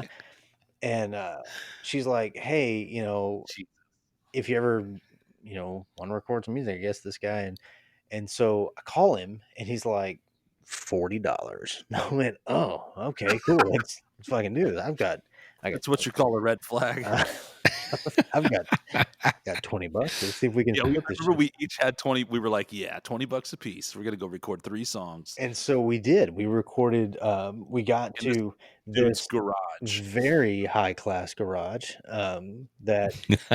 So my kit was set up over like against a wall with some cardboard boxes around it. For sound damage. Yeah, for aesthetics. And well, there was also the refrigerator that's full right. of beer. You were set up near the refrigerator, which got that great buzz in the background. And it's also sounded great whenever Steve's dad, hey, goddamn it, give me a fucking beer out of there. We're like, make sure we got that on tape there. But this was back when I was going through my weird Danzig phase. And so, oh man, dude, I am so excited for Vic to hear this stuff, and I don't even care. Like I say, we just tack it on the end of the podcast. It's so fucking horrible, man. So we recorded this song. We wrote it like, goddamn, we thought it was great too. The day before or some shit, and I remember coming up with it and then like high five. Oh, we did. We had the little trailer out in the backyard, like a little RV, and so we were like hanging out there. We were like, it was so cool because we were like detached from the house and we are like just doing our own thing and the music. So stoked with coming up. Oh, this is gonna be it. And I remember getting back the tape. Amazingly enough, we've got back the actual mastered finished product the same afternoon. It sucked so bad that we were like, hey, dude, this wasn't really what we thought. How about just $20? We paid like $20 for this pathetic recording, and then but we went back to I remember sitting in that trailer that night, like fucking high-fiving, like we were listening to it play back, like, oh, it's so badass. Like I'm like every 2 seconds I'm doing a dive bomb. Like all of my influence back then was Slayer. So everything is just fucking dive bombs on the guitar. So And Dave is just like, I am Glenn Danzig. Dude, Like that. so Yeah. like even the lyrics were fucking stupid. The whole thing was the song was called Lethal Injection, and it was about uh, uh, the electric chair, which was fucked up because it has nothing to do with lethal injection at all. But it was like so like the chorus was the spoken word part that Skunk did, and he would cup the mic like this, and he had like this fake like half-assed British accent. Well, no, but he put some stupid effect on it too. Oh yeah, It's he's just like it's like so all I remember is like something the scorcher. it was yeah, like torture. should we put all the flange on this? Let's do that. Let's put all the flange on. Let's put every effect on 10 on everything. Yeah. So yeah, it was fuck. Oh yeah, it was a punishment like a medieval torture won't There you give me go. time to ride the scorcher, which fucking is the dumbest line ever. But I was like obsessed with Glenn Danzig's like vocal styling, which it is what it is. I'm still a big fan, but it was like dangerous levels back then. So like every song had to be slowed down. It was like it's like how many? It was 40 beats a minute. Let's do 40 BPM on this. Like boom, boom. And I wonder, Dave. I wonder what's your melody idea on this next one. I wonder. Like so like when we went in man. there, we recorded the music, and it was just. I remember thinking that we don't have a lot of time, and so I recorded my drum tracks in one take, and I there was no fills. There was just like the same like 4/4 boom, psh, boom, for like 10 minutes. I recorded this one thing, and then you went back and you do guitar tracks on it, and then he had that weird. What the fuck? It was that Casio some fucking shit. That weird guitar that had all the. You were playing the strings and Wow, I forgot. Yeah, we put some organs. I don't know if that was on that song. That was on a different song, the instrumental song. Yeah, but that used that to do the bass. The organ. Oh yeah, okay, yeah. And then once we got the 3 songs down, we went into the vocal booth, also known as his bedroom, which should have been red flag number 2. And so like he got in the closet, which in hindsight we should have been the ones like in the closet singing, but he was like that's like I don't even know why he was in there, but he was like he just like turned his rack toward the closet, like I'm gonna be in here like it's my booth and you just sing out there. And I remember put my cans on, I'm like leaning into the mic, and like Glenn just took over everything. I wish I had that right now in front of me, and I would play it for you, but it was like I remember thinking, I looked over at you and you're like, fuck yes, dude, keep the Glenn coming. And so the song only had 2 verses, and somehow between verse 1, the chorus, and verse 2, I completely changed the way I sang it. And so I had to go back and re-record that second verse like a week later, and he didn't charge me for it, thank God. But that would have been like $250. Oh man, I was like, oh shit! Another trip to the bedroom. Come back to my closet. Big cock, I'm gonna need you back in my bedroom. I mean studio. I gave my dad an extra beer. He won't come bother us. Yeah. But that was Tree Stump. That was Tree Stump that we did that with, and it was it was Lethal Injection and Ode to a Tree Stump. Ode to a Tree Stump and Ghost to Porn. Yeah. Which was I don't know where that even came from, the idea, because it was from Ghost of War, right? It was then the title of the song, which was a Slayer song, and of course what we did sounded nothing like a Slayer song. I remember the riff, and the riff somehow reminded me of the Wheel of Fortune theme, but like with a crate amp turned up to 10 and just terrible. Yeah. That's the only way you could ever play a crate amp. It has to be on 10.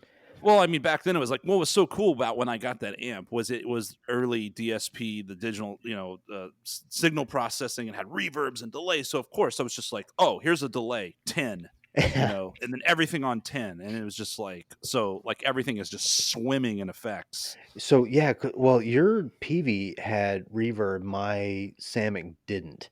And so I ended up going to Radio Shack and buying like this reverb fucking thing that had like like all these weird faders that really didn't do anything, but it was like this box. And I ran from my guitar into that and from that into my amp, just like you would like a pedal, but it was for vocals. So it was a little tinny, but it did the trick. And then, of course, my amp at that time was that fucking blue monstrosity that had all those goddamn speakers in it. We've had a funny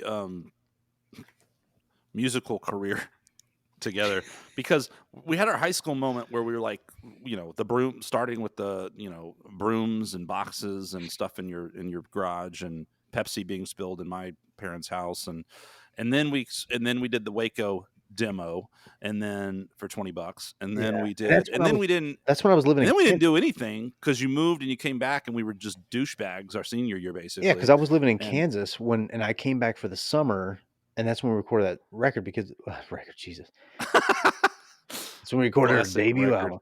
So we recorded those 3 songs, but I went back to Kansas to finish out the school year, and I was playing with a different band up there, and we were doing like man, this early 90s in like Topeka, Lawrence was a lot of like hippie dippy shit. And so I was in a band called Urchkin up there. These guys were fucking awesome. Like I've still got some old tapes of them playing, and they were really good, like really a really good band. And but we did like a lot of Anthrax and that kind of stuff blended in with some like weird fucking Fish trippy jam shit. It was bizarre, but great dudes. But it was very different from what I was used to. When we moved back to Texas, that's when I cut all my hair off, and we just fucking douchebags for. We'll skip all that. Yeah, so that was I mean, I don't think we did a lot of music. I think we were more concerned about just getting drunk and just being stupid. Yeah, our senior year. But like, I'm sure there's some good stories in there. But musically speaking, the next time we did something was just completely a fluke. But it actually was, I think, my first official gig ever. Same with you, I'm assuming. Yep. It was in '96. Yeah. And I remember being like so excited to be able to tell my like teacher, like, oh, I have to cut out a little early. I got a gig in Waco. So and like so here's the origin of that. But give the backstory, yeah. So I was working at Hastings actually up there in Waco, and some friends of ours were in a band called Uninvited Guests. They were a early to mid 90s, bunch of guys that went to Baylor, kind of a party frat band. And they had a gig at this place called Scruffy Murphy's, but they didn't have an opener. And like, I was talking to one, and he's like, yeah, you're just an opening band. I went, dude, we could open for you. And he's like, oh, you're in a band? I'm like, fuck yeah, I'm in a band. He's like, cool. And that's when I picked up the phone and said, hey man, we need to put a band together. And he goes like, for what? And I went, because we had a gig Saturday. And it was like Monday. And so I ended up just like friends of friends. We got the band together. It was you and I, and we got these other 2 guys, Matt and Chris. Well, hold on. But what made me think of this too was when you were talking about your dad, the random hay baling stuff. Like your dad always had I don't know if he still has it or not, but he had this huge antique shop. Yeah. So he does. Well, so he moved back out to like the farm. So he's got like ample room now. But when we lived in town, he had that huge. So he was like a antique dealer, and he did like furniture refinishing. So we had this massive shop, and the front of it was like a store where he all of his refinished stuff. So that's where we did our one probably rehearsal, and we sort of recruited just some various people you knew. Now, what was interesting was you and I were 19, maybe. We had the drummer. I think his name was Bobby. Was 16. Yeah, no, he was 15. And he was a badass. Yeah, so we convinced this guy, metal dude, like he was like a death metal drummer. Yeah, dude, you're skipping a whole big part, dude. Well, we'll be, you know what I'm talking about. There's a lot here that we're just gonna kind of get to it. So we somehow convinced 3 people under the age of 16 to come to my dad's antique shop in the middle of the country and play fucking music for a gig that we were not going to get paid for, that was going to be in a couple days. And so, but we did. You're 15, you don't care about getting paid. Oh, fuck no. But this kid, he was fucking awesome. The drummer was the best part. Like, he was great. And then the other guy, like, one dude he came all out, man, and he had the tone like the industrial, and he had the dreads and the thing, and I mean it He's was playing a just the Pink funniest Warlock, thing. remember? Yeah, he was playing a Pink Warlock, just total rock star out. I got to give the guy credit in hindsight. We were kind of snickering at the time. You and I being complete Jesus. ass clowns Yeah, straight out of college so class, like Vic, with our I speaking of checked the my structured. fucking pager in Yeah. the middle of the show. I'm like, Yeah, he what's... kept Dave's nervous anxiety. He's checking his pager because he's got these big, drug deals to make. Yeah, so I knew 9 people, and 8 of them were there. And I'm like, just in case, see if somebody went to the phone booth and fucking called me.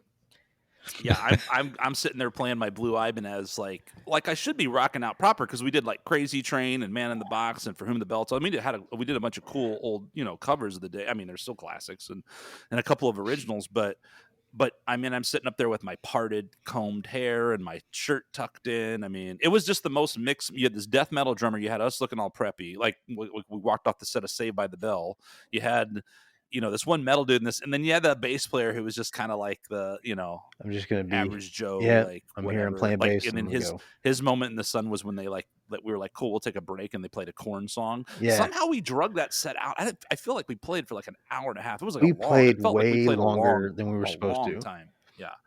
And Anyway, that was our first gig, and then that could be a podcast in of itself. Jesus. But like the absurdities in and outs of that gig. But then like when we ended up playing again, I don't think we played more. I don't remember, but let's get into Pitchfork. I guess is we recorded because then that I one moved. song in we recorded that one song in my apartment. Oh yeah, we did record a song in like 1998 or 99. Yeah. Yeah, and it was, from what I remember, for the But time, someone wanted to buy it, and it like went missing. I forgot all about that. Yeah, because the that local man here, I just sold played that it damn for him, thing. and we could have made $10 off of it. Hey man, that's half of a fucking album, buddy. We could have made $40. Yeah, could have paid for half of our next EP with that. But so you got to fast forward to what, 2003, maybe 4, and I think it was 5 because I mean I came back in 2000. Well, I moved to Austin in 2004. Okay, so maybe late 2004 or 2000. Well, it was when my brother moved back too, though. So yeah, it would have probably been 2005. So I don't even know how the hell did Pitchfork even start. So I had come down there to, I don't know, I just came down for the weekend. Yeah, look at that. That's a dope ass shirt, man. I came down there for the weekend and we actually sold this shit too. Oh, we did, dude. We made it that day. We had panties, we had shirts. We'd just buy a bunch of cheap shit at Walmart and then iron fucking stuff on it. And sell it at the shows. So I had come down for the weekend or something just to hang out, and we were like at your uncle's warehouse, I guess. Yeah. And your brother was there, and I don't remember how the fucking Pitchfork ended up there. Yeah, I don't know either why the fuck there was. Oh, because maybe there was a Halloween. But for some random reason, we had this plastic pitchfork, and it was there. And so that's where the fucking name came from. So very reminiscent to playing in my dad's antique warehouse. We're in your uncle's, I guess, vending company warehouse. Mm-hmm. And there was like a little side room that we'd set up, and we were just rocking out. And we ended up, which we are known to do, is we'll get together and start just jamming, and we make up these fucking stupid songs. And this one, we started singing about that pitchfork. The Big Red Pitchfork was the song we kept playing. We were having a fun time doing it, and then it just kind of evolved into, I don't remember how, like, what was the name of that fucking bar on I don't know, but I feel like it was the same situation where we somehow in our minds said that we sort of created a band before we had a band, and then somehow I bet it was Giddy Ups. It was Giddy Ups. That's what it was. Yeah, when we used to play at Giddy Ups all the fucking time, and oddly enough, they just absolutely fucking loved us, dude. We were so different though than I think anyone else that's ever pplayed there by far. Like, we had such a we were so all over the place because we had such a great place. We had 2 drummers. There was 2 drummers. We had the guy on keys. You and your brother. There was another guitar player. It was a huge band, and we played several shows there. We ended up doing like this run right around Christmas time. We played like 4 nights, like the week before Christmas or some shit, and then we played that biker rally Well, we thought it was awesome too because like I guess by that point I'd probably been in Austin about a year, and Vic, we had met. That was around the time we were in Spanish class before I had joined Quarter Shackle, and funny enough, MySpace had just come out. I remember we got on MySpace, and that was I was meeting people that way, and I had met Quarter Shackle and was supposed to do like an audition, but they were in between guitar players and had gotten all these fucking auditions, and it was right around Christmas. It was right around the time we did all those gigs. Like I was supposed to do one, and they were like, "Oh, I talked to Joe, the singer, and he was just like, "Oh yeah, we ended up settling on a guy, so they found a guy." And I'm like, "Oh, all right."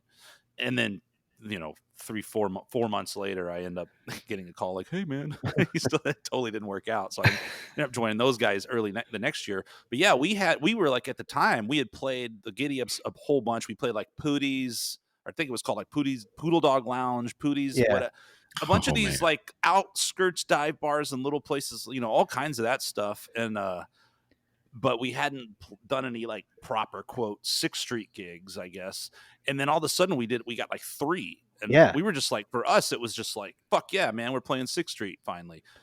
And then we were like, oh, no wonder it's the holidays and nobody's here. Fucking 12 people here. That's why it sucks. Come see us play every single day up to Christmas. We did. We played like we played like 3, and you lived in Waco. Like it was crazy. Like I worked at a lumber 3 yard. nights in a row. I think Dave was driving down to play on 6th. I worked at a lumber yard. I had to be there at 6 a.m, and I would work all day, drive down and play, and then have to turn around and drive back. So I wouldn't get home until like 2 hours where I had to be on a forklift. And then fucking go do that, and then drive back to Austin. That was a hardcore. We played Headhunters, right, that week. We played Headhunters and we played B.D. Riley's. The last show we played was at B.D. Riley's. That was 2 days before Christmas. And it was probably not. I guess it was around that time, late 2005, where we also did play up in Waco. Oh, Lakeside. We played a gig. All in them Waco, little yellow pills. Like a Matthew McConaughey. You know what? So drug dealer. We did. We played Lakeside and Waco. We played that place in Bastrop where you threw the pitchfork at somebody. That was like the most classic gig of my career.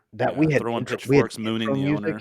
It was a fucked up gig, man. Yeah, it was a crazy ass gig. We came up with like, okay, we're gonna come into this song and it'll be like this huge epic thing, and it wasn't. It was just like we got on stage. I had this whole.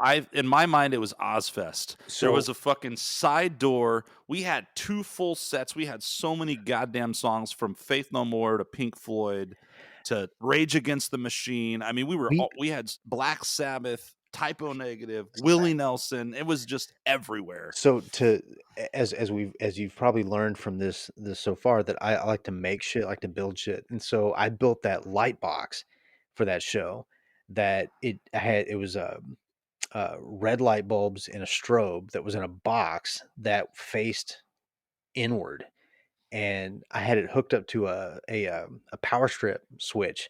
So when we opened that show with From Out of Nowhere, Surprise You're Dead. From Out of Nowhere. It was From Out of Nowhere. That's right. So as soon as like we get that 4 count, I stomped on that switch, and we had like these red strobes like flashing at us for that intro part, and then hit another switch, and it was just red lights on us, and it was so badass. I'm like, this is cool stuff's gonna work. And then you played guitar on that song, which I'm not very good at. So here's the thing: whether you played guitar well or not on that song was the least of our problems, because what happened, for what it was, out in the middle of goddamn nowhere, props to all my friends back then who would come out and see us play. Like, we actually had a pretty good amount of people there, and it was a fun thing. But the problem was I had gone out there, a friend of mine had booked it and said, oh man, you guys, someone from Giddy Ups had put it together and said, you guys need to play out here.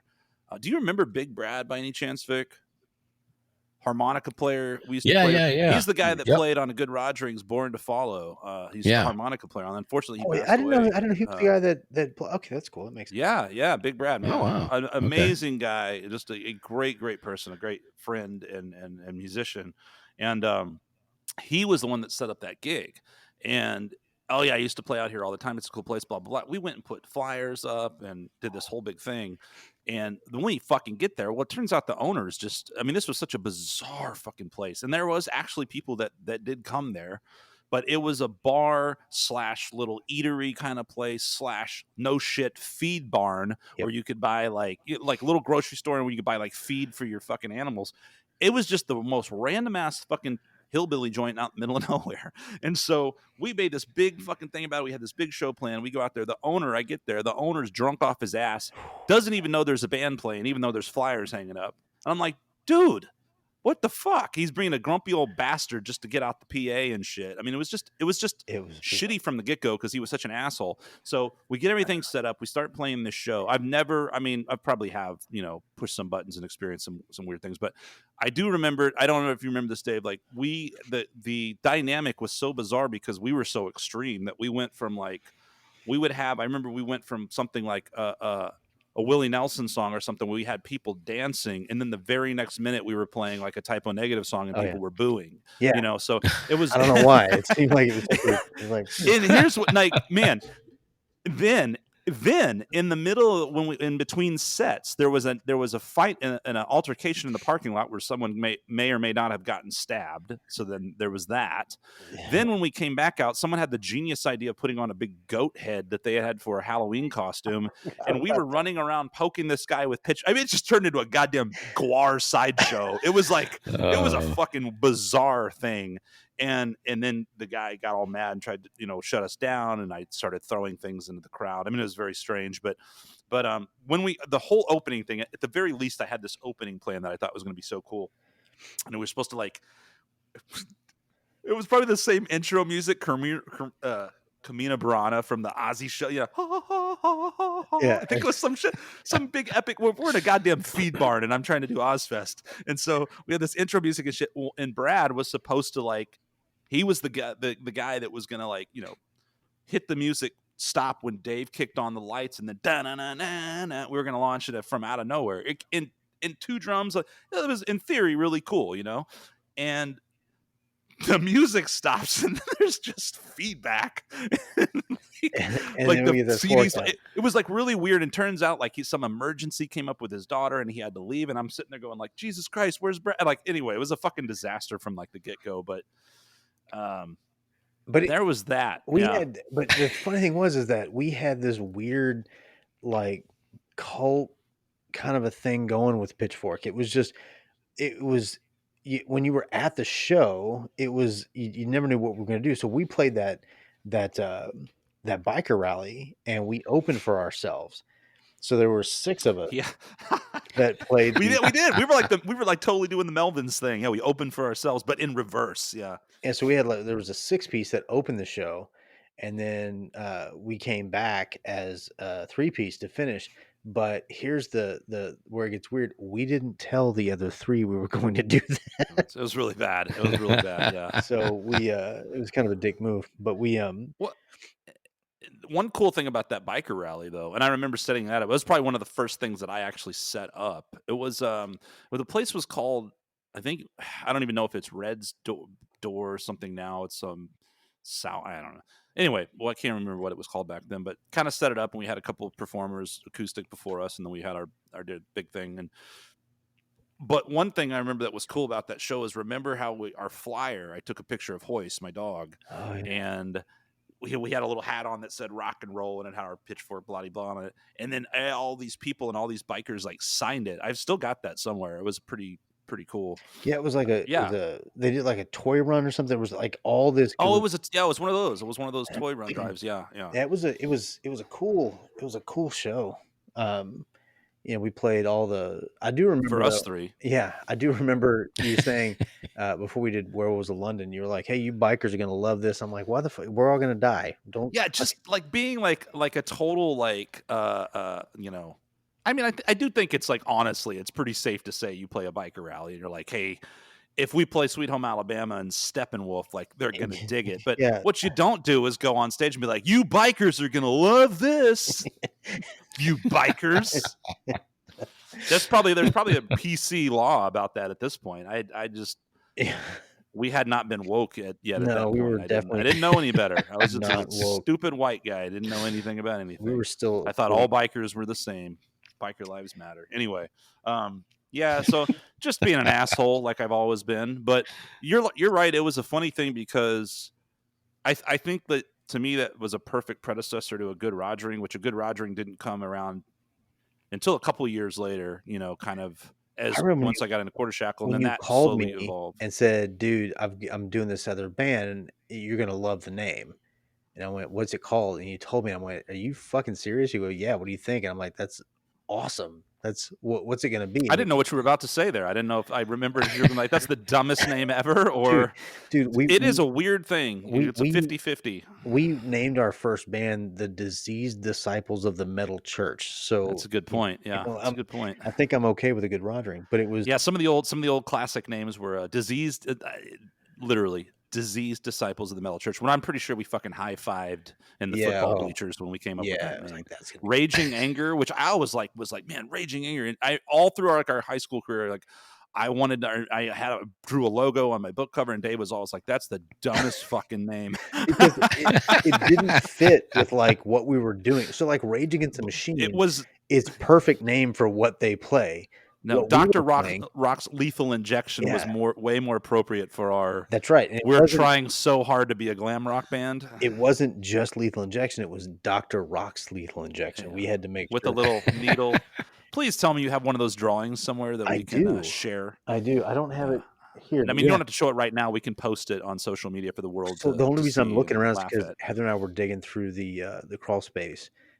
So like in the attic, I don't keep our good shit in the attic because the heat in Houston. But I've got this air conditioned crawl space. All of our stuff from like 8th grade on is all in this box in there. So I All the book just covers saw and it. Hit Parader magazines, and yeah. Yeah. So the lethal injection part, the end came up into a syringe, and there was always like a drop of blood, which I never knew why. Because like, what were we shooting heroin? What we do?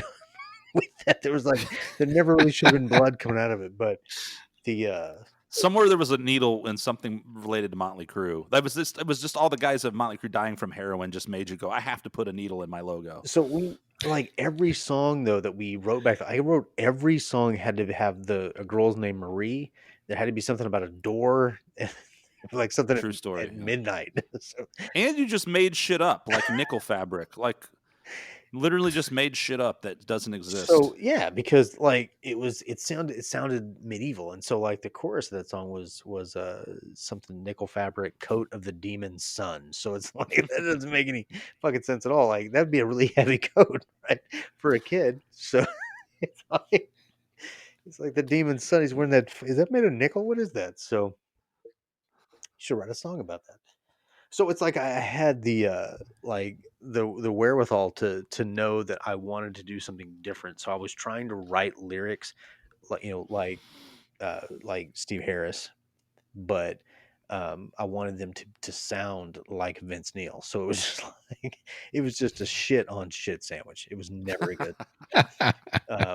Or we wrote Green Demon, which I'm not going to quote the lyrics on that one, but it was just fucking ridiculous. Like none of it made any sense.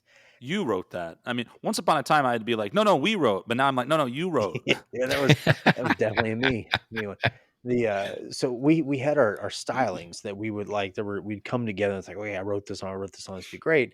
But a lot of it was just like basically bad poetry. It was really shitty. About Shitty poetry. demons, doors, and Marie. That's Whoever right. this Marie chick was. I But the whole know Pitchfork, who Marie was. that eventually led to Pitchfork, and in a kind of sort of weird, which was I don't know, it was still like just a fun. We just had, I think for you, me, and my brother, that was just fun. My brother had come back from LA after Hostile Groove and doing that, and he had toured with those guys and done an album, and I think, and he just had a lot of change going on and was searching for himself. You were, Well, I was in a I don't dark know. place back then, so it was. Yeah, like, and I had just more or less moved to Austin. And I think we were just, for us, it was kind of like reconnecting back really like 10 years prior to when we were, in fucking high school, and just playing again, and actually going out and playing gigs. And it was just a lot of fun, Well, if you think about the songs that we did back then, so we had like, 3 Night Stand and Double Decker and like all those, the songs that when we were playing them, if you didn't pick up on what your brother was singing, like it just sounded like like a good rock song. But then if you Mhm. listen, like, did he just say You be the bread, I'll supply the meat. I mean, it's like what like Jesus. Yeah, Double Decker was a pretty good classic. So like one of the Pitchfork logos, it said Pitchfork, but underneath it had like the sign when you're going into like the restroom, like the stick figure guy and the stick figure women. It was the stick figure woman, man, woman, like they were holding hands, and it just said Double Decker at the bottom. Yeah, we were always real conscious and super PC as well, because we also had a shirt that said "Hoes love to fork," Yeah, we did that. Yep, hoes love to fork. and I Oh, think it was done with like a hoe, a little heart, and then we had like, I remember we had symbol shirts, and I was hoping that I had one of those, and maybe I do, but this is all I found. yeah, I forgot about those. Yeah, we had Yeah, we had so we would do Paranoid, and I remember being I don't remember where we were at, but it was one of the songs. So it would have been when there were still six of us because I sang that one. And I remember, I think it wouldn't have been a Giddy Up, so I wouldn't have done this there. But I remember I was getting irritated with everything that was going on. And so it's like when Ozzy says, can you help me, occupy my brain? I leaned forward and said, can you help me pitchfork fuck your mama in the butt? Like, pointed to this table like your mama.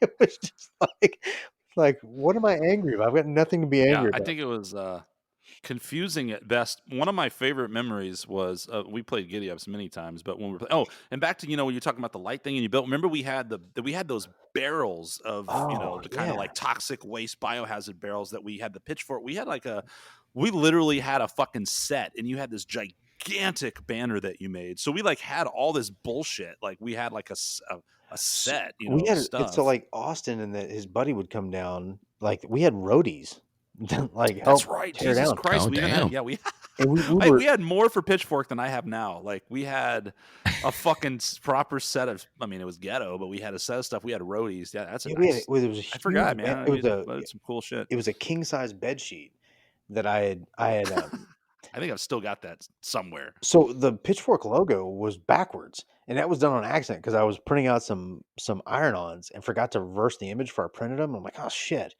well, this is kind of cool. And so when I made the banner, I just wrote it backwards. So like everything had Pitchfork written backwards on it, and so we had this enormous. It was a huge black bed sheet with Pitchfork in red, and then we had like those big toxic waste barrels, and we had Dr. Kenneth Noisewater, this 3-foot skeleton that sat on top of it, and we had like Or tip bucket, yeah. the tip bucket was like a child's, like when they're learning how to go to the bathroom, like a potty training seat. It was one of those. And then we had was this all before I met you? Like I can't remember, man. Do you remember any of this shit, or was this before I met you? No, I think it was right before, because when we met, it was I think you were just getting the gig at Strum, and then you also were, I think you were waiting to hear back from Quarter Shackle. So early 2006, I guess. Yeah, but I mean, we had all that, and then I was gonna say, Dave, that time that it wasn't even the set yet. It was, we were doing a sound check, and we were all on different instruments and whatever. And I remember, it was at Giddy Ups where you would just have, strangely enough, like young people would come there and fucking party and have an absolute blast. And amazingly enough, like we would sell merch and all that, but like there was like a lot of old timers there and shit too, And I remember we started playing outside in the little covered area they have outside, and then this old dude, like we see this guy start kind of walking out on a walker, and I'm thinking to myself, like, shit, we're already driving people out. And then the motherfucker just like lifts his hands up from his walker and just starts fucking rocking. Oh yeah, he I was like, going nuts. dude, yes, like that was pretty cool. Yeah, it was I don't know, I think it was just entertaining, if nothing else. I played a cowbell solo. Oh yeah, we had that's got cowbell solos. But that was at like. Oh no, you got a compliment too from Frosty, of all people. Oh, that's right. Yeah, that was the night that I ended up playing. Was it Tom? You had to jump in halfway and play a right-handed kit because our drummer went up and had a beer and started hitting on some chick at the bar. Yeah, like we had two drummers and they were each playing a half set, and then all of a sudden our drummer just walked off, and I was like, "What the fuck's happening?" And Dave just got on the drums and finished out a set with us, I think. But yeah, we were playing Pink fucking Floyd too, so I'm trying to play. It wasn't Time. I don't remember what it was. Was it? I don't know. It was Brain Damage. Yeah, it might have been Time or Brain Damage. One of those. Brain Damage. Yeah, an Eclipse. And so I was trying to play that backwards. like my foot's not wanting to do what it's supposed to, but it ended up being like I nailed this fill. I'm like, this is pretty good. This is great. And so after he came back, we played something else, and I was like just beating this cowbell. We played that Mad Season song. Remember that? We played Wake Up. That's the only time I've ever played that live, I think. Maybe, yeah. And so I started like just like going to town on this cowbell, like really getting after it. And this lady came up after the show, and she's like, you were great on the cowbell, which is just a bizarre thing to tell anybody to begin with. But she wanted me to sign one of my sticks and give it to her. And I'm like, yeah, all right, I guess you can have this. Well, we had that whole backstory we came up with where you studied in Nepal or some shit, the ancient art of Hoysidian cowbell. Hoysidian cowbell. But yeah, Frosty, I got a compliment from, which was fucking great. That was cool to get that. But when we went and played in Bastrop, the feed store, I was gonna play this fucking cowbell solo because how cool is this gonna be? And that's when we played it during Another Break in the Wall, because it went straight from we did that little like Floyd, like 3 or 4 Floyd songs medley, and so. But during that one, that's when I was going to start playing the cowbell. And I remember that it was, during the solo part, so everyone's quiet. I'm just like railing on this fucking bell. And we'd done it before and it was funny. But here it wasn't. Like no one wanted to be there. And it was really awkward. And then it must have been post knife fight. It was just bad timing. It was just awful. And I'm like, this is not going well, but I'm already committed to it. So I guess I'm just gonna keep doing Was there a guy running around in front of the stage with a goat head on by any chance? No, that was tough. That was not. You can't take it all personally when you're in a feed barn. And this was before the goat head incident. It was just awful. Like I think it was the last time I'm like gonna do a cowbell solo. Was there anybody running around barefoot like a Giddy Ups? Oof. Oh man, Giddy Ups story. You remember Ted, and I feel kind of like a dick because I was up there somewhat recently, not too long before this whole pandemic thing happened, like with Bull playing a little acoustic set. And because he was like, I'm playing Giddy Ups, and would you like? And I was like, okay. But we didn't have a rehearsal or do anything, and it was just this kind of off the cuff stuff. And I was having amp. It was not my favorite gig. I did not feel good about it. And a few friends were there or whatever. But like I was actually seeing some people that I hadn't seen since I fucking moved here, for God's sake, back in the Pitchfork 2000, for 15 years.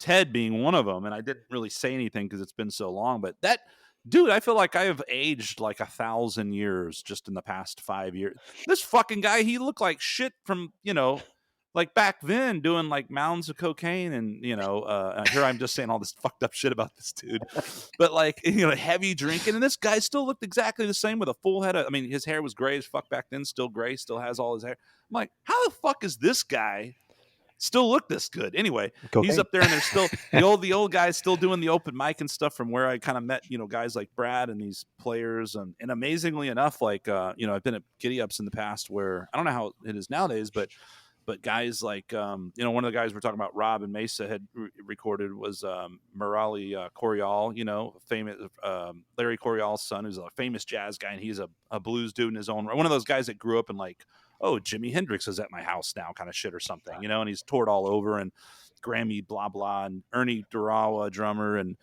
fucking James Cotton used to go up there and play, famous harmonica player. Like, so every now and then, like, it kind of really cool. You'd kind of get these dudes popping in that was some really good, fantastic musicians there. Anyway, blah, blah, blah. I was kind of up there, and I just remember seeing this guy, but it made me think of this story with the whole because that guy used to run around fucking barefoot, which is just fucking it's gross anyway. But just Jesus Christ, man, fucking gross. No, so fucking one time he really was Hobbit size, I'll be honest. Little short dude, total Hobbit, running around fucking barefoot. So he did earn the title. But anyway, I'm sitting at the bar one time, and I think it was one of those places that maybe they had beer, but you could bring in your own liquor or something like that. So he's got a bottle of vodka or a bottle of something, and he's like, "You want a drink?" I'm like, "Sure," and like pour like half, Coke and dude, like a scene out of goddamn National Lampoon's Vacation. His fucking girlfriend, his chick, sticks her fucking finger in my drink to stir it. I'm just like, nope. Oh, dude, no, man. Oh. Anyway, she looked like Gollum. Good times. So it was kind of a weird thing. What's that? I said, and she looked like Gollum, so it was kind of this weird thing. Like Gollum, like what's her name? Yeah, From she Ted 2. From Ted 2. Yeah. We're gonna get back on Black Cocks again. Finish the episode out with Black Cock talk. And here's our Black Cock talk section. So, we talked about this. We've had one podcast. This is the third podcast. So the first time we were talking about, though, doing the Woke Award and a Glazer Award. Woke Award, I think, is kind of self-explanatory. Maybe it could just be for a pompous, like, oh, look at me, I'm so better than you and more awake than you. And Glazer is just like, I'm trying way too hard and I'm a douchebag. So those are our two. Do you have any nominations? I think we're going to do this as a once a month. Do you have any nominations for the Woke or the Glazer Award? I think Maiden Steve from back in the day could get a Glazer Award. Jesus Christ, yeah. but what do we have currently?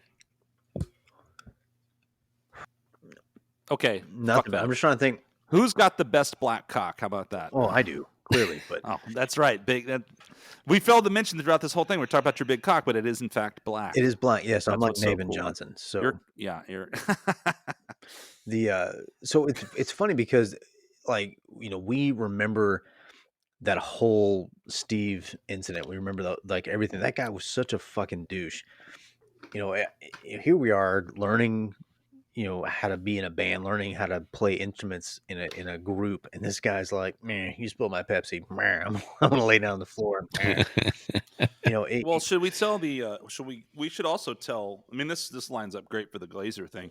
We should also mention his deep insight into women and I guess how do you want? I'll let you take this one, Dave. You know where I'm going with this. Oh yeah. So he was very eloquent in the way that he wanted That's the word. to teach us the ways of being a true man. And we were us high school freshmen, yeah. Yeah, we were sitting down talking one day, and we were at fucking Taco Bell. Was it Taco Bell? Or we were at the I fucking? So. I thought it was when we went to go see In the Ruts play, and he was there with us that time. But he, In the Ruts, that was my guitar player's man. Yeah, it might have been. That was the time he explained us how to headbang properly. That's right. But he goes, if I'm not mistaken, this was unwarranted, and I'd like to state on record that this was 1991, and neither one of us said this. This came from a third party. He goes, out of nowhere, he goes, when you have the most control over a woman, and before we could go, maybe we don't want to have this conversation, he goes, when you've got your dick in her. What the fuck, dude? Like even then we're like, maybe you shouldn't say that. I'm uncomfortable now, but I guarantee you in 30 years I'll be even more uncomfortable telling this story. But it was like he had this girlfriend who was I hate to use two Rush references, but she looked like a short Geddy Lee. She was really not an attractive woman. And he was just like obsessed with this girl. Like she took some like those glamour shots. Remember the glamour shots? The girls would go to the mall and get those. No, we went over to his place and he was like, he had all this Maiden paraphernalia and all these album covers and stuff all over his wall. And he's like, but check this one out, and like points. And I was been blind forever, so I don't think I used to never wear my glasses. And he was like, fine. He points it, and all I can see is that it's a picture of a woman in a bikini. And I'm like, oh, nice. And then I like walk closer and I'm like, yeah. So she has gone to Glamour Shots and got these bikini pictures done. And he had like on his wall in his bedroom, like, yeah. I mean, it was just like, oh, fuck, Steve, really? But can you imagine this guy listening to this? Like, it's some weird alternate universe. Like, it just going, Jesus fucking Christ, 30 years ago. And these fucking assholes are railing on me, like, because I spilled a fucking Pepsi 30 fucking years ago and had a girlfriend. Jesus. Hey, man, you should have never put your dick in her, you fucking asshole. I still can't get over that short Geddy Lee, man. That's a pretty accurate description there. She was awesome. Not an attractive young lady. But do you remember when they broke up? and it like Oh, he fucking. was crushed. Yeah. I remember we were standing at my locker, and he comes walking by. He's got tears, right? So he's just like all distraught, and we're like, "What, man? What's up?" And he's like, holds up her picture. He's like, "That's what's up." Geddy I'm like, left me. "Yeah." She She's on tour. she flew by night. I guess she decided to roll someone else's. I'm not in her limelight anymore. Yeah, someone else's bones got rolled. I guess. She's going out with Tom Sawyer. Shit. He wasn't progressive enough for her. No. She didn't like my she didn't like my 4/4 She's like, no. stupid. Only you and I could fucking like turn musician jokes into sexual cock jokes. Jesus, she was Anyway. she was bad. All right. Well, what else? I guess it seems like we're ending on a high note if we stop there. Yeah, it's probably best to end there on a high note, dude, because we Where can we go after calling someone's girlfriend Geddy Lee and then Short Geddy Lee. and then referencing a bunch of Rush songs to describe their breakup? Did she have that high pitched voice when she talked? I don't remember what she sounded like, but now that's all I can hear. Is like everything she said was just in his voice. Man. So I will I'm gonna look in that box of shit, and I'm gonna get some of those old album cover or book covers, and Dude, what I think would be absolutely awesome if clearly I have a track record that speaks for itself, which I have, clearly no problem embarrassing myself and having, very little concern with, good choices in terms of what I put out sometimes. So for me, whatever. But I think we should at the end, like Vic added on the TED stuff at the end of the first podcast. I think it'd be hilarious to add in a little something in this podcast somewhere. You know what we should start doing? We should have done something like, well, let's have a listen to that track and take it, you know what I mean? And then we can insert it. We should have done some shit like that, and we could put it in the middle of. We got to. So I have I've got put in one of these Lethal Injection songs. Put up a couple of pictures of this book covers and some of this old shit. I think it'd be hilarious to include that in this. A couple MP3 versions of some of that early stuff. So I've got like Paradise City and something else. Oh yeah. I'll send you man, I mean, make sure they're short clips because no one's going to want to listen to more than 3 seconds of it. It's pretty funny to hear us trying to play, and it is horrific. Like I think each one is like 5-6 seconds long. They're real short. Yeah. So a couple of those clips, and then I think like at least part of Lethal Injection, just to get the taste of your Danzig and what we thought was the most amazing guitar solo of all time back then. And just to hear a little snippet of that. And so and I want to see those book covers, or we at least something, Yeah. Unfortunately, I don't have my too short one anymore, but I'm sure you got your. Oh, Jesus, dude! All yours covered in Faster Pussycat and bands that Motley Crüe, and Trickster and Firehouse. Oh shit! So I've got some where I misspelled Queensryche, so I like added as like an extra C or some shit. But I had one where I was writing Queensryche. I was writing Firehouse on my book, but I accidentally left out the U. So it was like Fire Hose, and then I like squeezed in a little U. So to this very day, anytime I see, like, I was at the airport and you're walking through the parking lot and see something that says Fire Hose, I'm like, I want to go put a U on it. Because it's just funny to me, and like no one else but you is going to find that humorous. But yeah, I'll dig some of that stuff up and get it sent over to you, because I saved like some real small clips. I think I was just trying to test out some of the equipment that I had to see if it would work, to clean it up. And I've got them. They might be 10 seconds long, maybe max, but I'll send you a couple of those. Awesome, man. Yeah, we'll put some fun stuff on this deal. This was it was a good trip down memory lane. Yeah, I think. Yeah.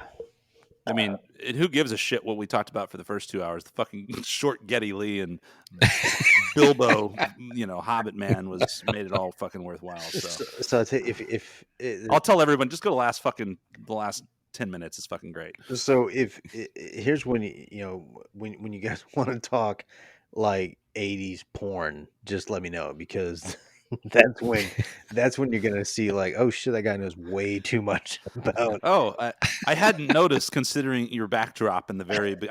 Now that you mentioned that to anyone who didn't know, they can go research, try to see if they can figure out. We could put a question on that. Who is in the background on the beginning of this podcast for Dave? If we do, I guess we'll do the visual because we can do it right with the Skype now. See, there we go, right there, boom. There's Bam. my boys right Boom. there. So There you go. We'll have a contest. We'll give away an old pair of pitchfork panties. What's up, TT? Hang on. No! Don't say the names. No. This is We got to give a contest. We got to give a contest. You're picking their noses for him. I can lean in. Oh man, this is the guy on the left. Once you find out is you need to go read his biography. And yes, he does have a website. And yes, it's goddamn as funny as you think a porn star's biography, self-written biography would be. Good stuff. Cool deal, man. Anything you want to add before we sign off? Who, me? No. Yeah. I think I've embarrassed myself enough for today. Cool. Yeah, I think we've done all the damage we need to do right now. Awesome. All right. Now I want to go listen to some Rush. Fuck yeah, dude. I'm gonna go put on Fly By Night here in a minute. Fine. All right. Well, thank you for joining us, Dave, aka Fruit Loop, aka Corndog, and Corndog. We'll see what happens. I mean, at some point, I would like to have Corndog work with my boy MC Fart Squirrel. You know? Oh yeah, Corndog's got some. Corndog's got some. Oh, dude, should we like leak the little? Let leak Victor in on is it, a right? bad leak is a leak is an appropriate word because as rumor has it, Corndog is in fact writing a rap about Poncho's dining experience. That's right, so man. I think Corndog is post Poncho's leak is a very appropriate way to put it. Yeah. Fuck, we might want to just rename that song the Post Poncho Leak. Post Poncho's leak, yeah. Poncho. That's a song that needs to be written. Mexican buffet. Raise the flag, right? It was. You want to hear fucking poetry, man? Yeah, you want to hear I've heard some of the rhymes, and it's gold. I'm not gonna lie to you. I'm pretty proud of what I've written so far. But yeah, so Corndog, MC Fart Squirrel, we're gonna drop at some point one of the greatest, if not the greatest, fucking rap. That's gonna have to win a Grammy. Period. It's gonna win all the Grammys. It's gonna win every single Grammy. Yeah, like best country folk album. Post Poncho, man. Have you heard Post Poncho? Kanye's gonna call us. Like, man, this is more genius than me. What? So that, and maybe one of these days, we'll have to do a bonus pitchfork track on something. Nickel Fabric. Fuck yes, dude. In all of its glory.